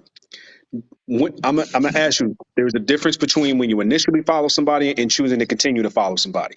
Initially, did you follow that? Did you follow Anton out of emotion or out of logic? I'm gonna be honest with you. Initially, I followed the Lapeef network. I really didn't like Anton the way he first came off. I didn't like the way he came because he was very combative, very argumentative. He was a fucking savage. He was an animal. but I saw him. But see, what That's I an did bro. was, You would believe? I would say that majority of the people say the exact same thing. That is not a bro, like. That is accurate. But you know what though? For but look, Anton, for me, actually, bro. that actually drew me to you. I love the fact that Same, you were talking shit same, on channels. same, That shit was same. hilarious to me. Same. But And I then want Ant to then finish after that, I saw because I your was other going to videos. I respond. saw you backed it up. That was But see, the hilarious to thing, me. but see, I'm gonna tell you something though. See, so for me, when I start really watching him and I start listening to him, and I start seeing him grow, and then I start watching the outcomes. I start watching the outcomes of the things that he was saying, even in my own life, and I can start relating to those. And so for me, I was like, that's my dude. Okay. Anton, my fucking So dude. Look, I can't so wait Ant, till the next. Ant That's my, because it's all about outcomes, and literally he deep dives into showing you how to get the outcome, and then on okay. top of that, he's likable. So it's both. So I just want to highlight the fact that you were a perfect illustration of my point. Hmm. Mhm. So you initially follow him out of emotion. You chose to continue to follow him based out of logic. So what I'm saying is emotion may have drawn you to him, and that's fine. That's cool. No, no, no, But no, logic no, is what Jared. kept you I here. did initially. I didn't like him, so That's still I Still emotion. wasn't emotional. following him because okay, you're right. It's an emotion, but it didn't necessarily make it was the Lapeef network and the content that I saw. Okay. And I saw So the so Discord trying to I watched people try to pick his ideas apart. But then I started, the more I listened to the logic, so it wasn't him. He was the end result of me following him. right. But what I Hit, said was that people initially choose their leaders based out of emotion, and they later on okay, choose their leaders out of logic.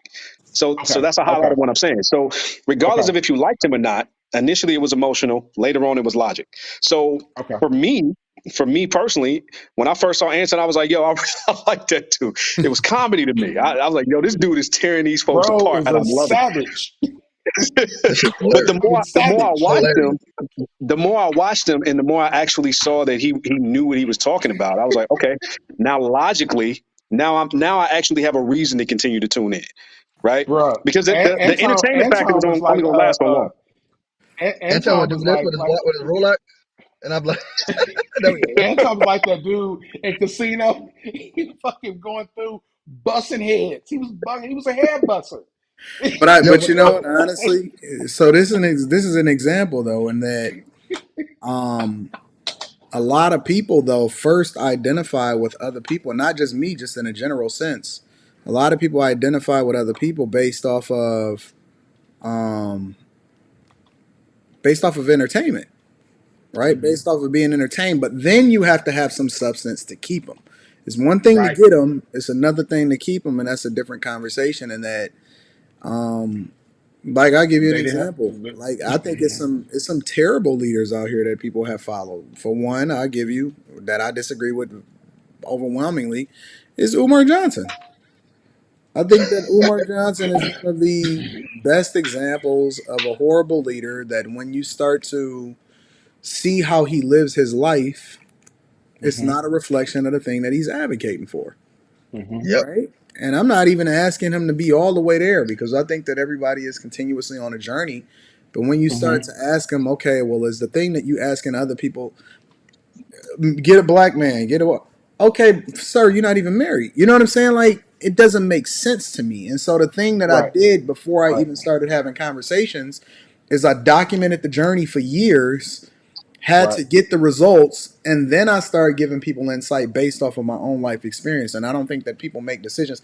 And then on top of that, I had the wherewithal, obviously investing in and building a Lapeef network, and you know, me and my partner JR and all of that, working on that, and a lot of other stuff that's going into it. I have thick enough skin to be unapologetically me and not worry about what everybody else thinks, understanding that, you know, the impact that you're going to make long term is much greater than the shots that you take in the interim. So I So, don't know. so I agree with you on that, Anton. But I think there's two other factors that people that one also is the sheep theory that Anthony brought up. That's another reason why people choose leaders. And another thing is a sunken cost theory. That thing. I think sometimes people put so That's real. much.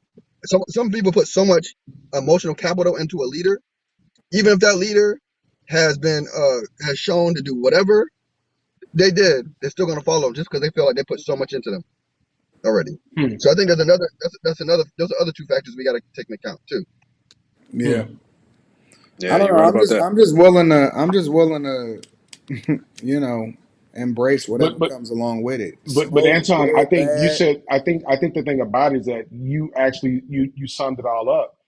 Is that cream rises to the top, and those people that you had discourse with, when you followed the narrative and you stuck with the narrative and you found them, they was on some BS.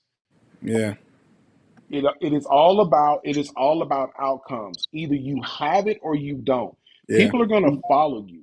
People are going to follow you. They're going to fight for all sorts of reasons. But at the end of the day, you can get them, but can you keep them?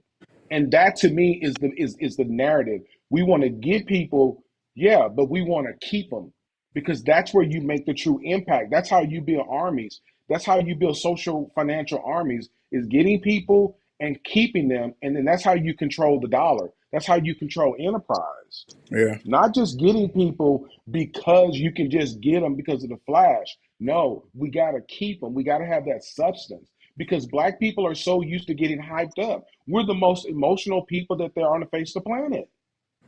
That's Only thing you true. got to do is just start. The only thing you got to do is But just see, start that's thinking why of I'm really Negro. careful about my people and my tribe and the people that I rock with is because I know that people have been so let down by, let's say you following this guy and he's supposed to be married or whatever, and then he wind up having a bunch of side chicks on the side. You know what I'm saying? Like I and I know that people have to be responsible for their own life and things that happen to them and things like that. But at the same time, um, if the goal if the goal is to add value into people's lives, for me, I have to make the sacrifice and be an example in order to make sure that I make the impact that I want to make. So, And I'm that's the willing hard to part. be the person that take the bullets. I'm willing to be the person that, right or wrong, I'm always going to show up on a platform. I'm always going to make sure that people, you know what I'm saying? I'm not above reproach. I'm not easy to find.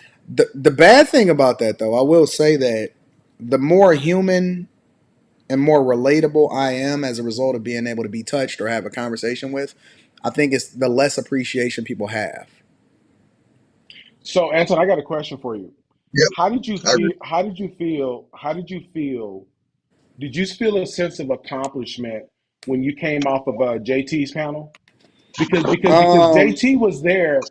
JT was there. It seems like his objective, though he did side with you or align with you, but no, his the objective one was thing that back. I told JT when we talked about being on the show was I said, I want you to give me everything you got.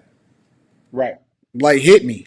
Not only hit right, me, I don't want you to censor nobody. I don't want you to prevent nobody from coming up on a platform. I don't care who right, they are. Let them rock.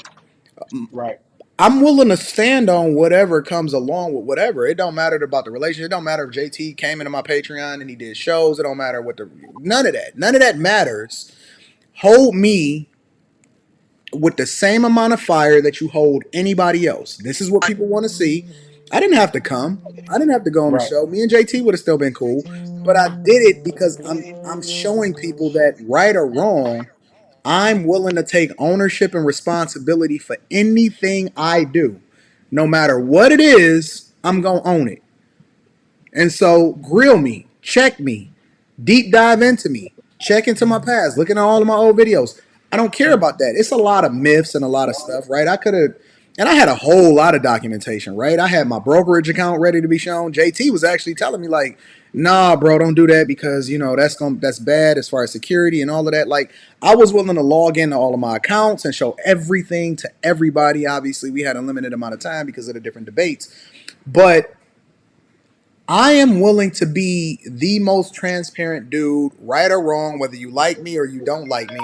I'm willing to be the most transparent dude in the world because I think that that's what true leadership is. And Bro, you and I don't expect everybody else to be that way though because that's hard. That's hard, but I know that in order for me to make the impact that I need to make, that's I have to make that level of sacrifice. So whatever comes along with it, that's what they just come along with it. I'm with it. For the So, most part, Anton, I see what you're I'm sorry. Go saying. ahead. One of the things I wanted to say was, Hey, what happened? I see what you're saying about that, Oh, no, I'm but here. I think there's a, how do I say? Sometimes people are just out there the trolls are just out there to troll. No matter Yeah, I what you do, mean, but you're not that gonna comes stand with for it. it. That just Yeah, that comes with it. Yeah, no matter what But you show, actually, you're not gonna stand for them. but I will tell you, bro, you really came out really unscathed. Like I yeah, I watched know a that. couple But I mean, it's of the people that's response looking videos. for certain things, and that Yeah, just comes along with it. But I'm okay with that. they Whatever. could, There is no yeah, leader in the history. There's no leader in history that's ever not gotten pushback, and so I'm with that. Let's I get hear it. you. I hear you. I just want to. yeah. I text you after the show. I was like, "Yo, you got the patience to joke." Because I don't know if I could have. I couldn't have been arguing over my lifestyle with an avatar, with a dude with an avatar, Yeah, but it's with a fake necessary. name. I don't have to, but it's necessary because again, we I always hear you. got to think about and look at the thing that we're trying to solve for in the end, right? And the end is that there was over 2,000 people that was watching it at any given time, right? Let's say that 1,999 of them hated me, but it was one person that I needed to pluck out of that audience in order to be able to make sure that I can bring them in so that I can push them in the direction that they need to go in. I did my job. I'm not there I for the Okay. agree. 1,999 that's watching. I was there for the one person that I needed to reach and pick out and pluck that Yeah, otherwise would have never had any visibility into how they need to move differently. That's what I'm there for. I don't care about all of that other stuff. All of that other stuff is just talk. I yeah, hear you. bro, you did a good job. Like literally, props up to you, bro. You did great job. I appreciate You it. basically, you basically control the narrative. You stayed on topic. You basically stayed substance. You were all about substance. Like, okay, and then you made people stand 10 toes and make their point and argue it. And most people, it's just a matter of preference, or either they're trying to come up on off your coattail. Yep. Which I mean, and I'm cool with that too. Like I also Yeah, listen. I've been around the block, and I think that if we just being 100%, I believe that God prepared me for this. And it's just my own personal belief. I believe that everything that I've been through in my life, God prepared me for it. Like He took me through real life marketing. He took me through, um, He took me through everything. He gave me the insight to understand that even when people don't like you, they create more visibility for you. You know what I'm saying? Like I've had a lot of mentors that's become really, really big YouTubers that was like, yo, Anton, don't fight against it, embrace it. And it changed my mentality towards what hate really looked like. Hate is actually those are the people that actually rock with you the most because those are the ones that's gonna watch all of your videos. You know what I'm saying? Like I don't look at things the same way everybody look at it. They look at it in a duress mindset and that, oh, that's a problem or whatever, because they make decisions based off of their emotions. I'm looking at it as an opportunity to capitalize off of and how can I impact somebody else, you know, but I'm gonna let the pigs play where the pigs play. They still got to go home and look at their bank account at the end of the day, and we gonna still run the numbers up. Yeah, so I hear you. Anton, It's so up to how do you them. feel about how do you feel about this statement? Your haters will hold you accountable, No, they don't. They don't. bro. Through their I criticism, that's exactly what you just said. They're No, gonna I don't watch think you the it. most. They're not You holding don't you think so? accountable. I think that they promote you. Okay, Just as many I'll people, go with that. just as many people paid to go see Floyd Mayweather lose as they did to win. Yep. Okay, Floyd don't care. Floyd You know don't what care I'm either way. saying? Like I but don't I look think, at it. I don't even look at it as hate. I look at it as admiration as to what they can't do or what they're unwilling to go through. I don't look at it as but hate. I I think that's some. but I Listen, think, I've had a guy that I'm coaching today. Behind the scenes, he was one of the people that hated me more than anybody. I mean, this guy was dedicated to tearing me down. He has become one of my greatest pupils, Mm, one of the greatest pupils ever. So I've learned not to reject people. I've learned to just continue to extend grace as I've grown through this whole process because I think that I don't know what anybody's end journey is. And so if my goal is to leave this earth in a better space had I not been here, then I'm not worried about what it looks like currently. I'm worried about the end result. The only thing that matters is the end result. Right. I could be just little old me. Cause see, the goal could be not even necessarily that Anton become big. The goal could Oh man, I be gotta go. all right. The goal could be that I plant the seed for somebody else to jump on my shoulders and then impact people even larger than me. I don't know what the end Right. goal is. The only thing I know is that is to continue to try to leave this earth in a better space than I had been, and still buy these Benzes and still buy these Porsches and stun and have a good time while I'm here. You know what I'm saying? Right. So that's all I lean into. All the rest No, of it is just I'm noise. with you on that. It's all outcomes. Yeah, You all the got rest of you it is got to just noise. play. You got to play for the outcome. All that Right. But you never know talking. who that person that Oh, you're gonna plant the seed with is. Yeah, 100%. So exactly, exactly. I love it. I'm gonna continue to push, and hopefully I continue to add value into people's lives and have people like y'all up on the panel that do what y'all do, and then we gonna keep it rocking. You know what I'm saying? All right. I'm Bro, about to run myself, gentlemen. I appreciate Yeah, this I was was a about to this was a wrap it great up. debate. I got some meetings that about I to gotta wrap it tap up. into. Appreciate y'all. You know Love what's so y'all, funny? boy. All right, I appreciate y'all. I see y'all. You know what's so funny? And again, make sure y'all subscribe to the Patreon. Link is in the description as well as it's not pinned to the top of the chat yet. I'm gonna go ahead and remove this, but it's in the description. It's in the description. Make sure y'all join the Patreon. We doing some awesome things in there. We got a meeting this weekend on continuing to build a business. Shout out to my dog Steph is cold. We got some good things coming up for y'all on that front. But again, y'all just gotta you got to think holistically about what it is that we're trying to accomplish and solve. And I don't always give you the full picture, but I'm definitely pushing you in a direction that's going to add the most value to your life. Hopefully. Stick with me long enough.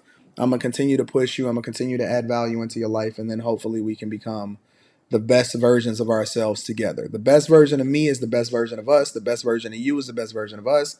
And again, I appreciate y'all. I love y'all. Thank y'all for the good dialogue. I'm gonna continue to explore and mine these subjects and these platforms out to add the most value into y'all life. Sometimes it comes in the form of civil discourse. Sometimes it comes in the form of direct information. But I do know one thing: regardless of what we do, we gonna do it together. We gonna rise together. We gonna fall together. We gonna take one step back and 10 steps forward. I love y'all. I appreciate y'all.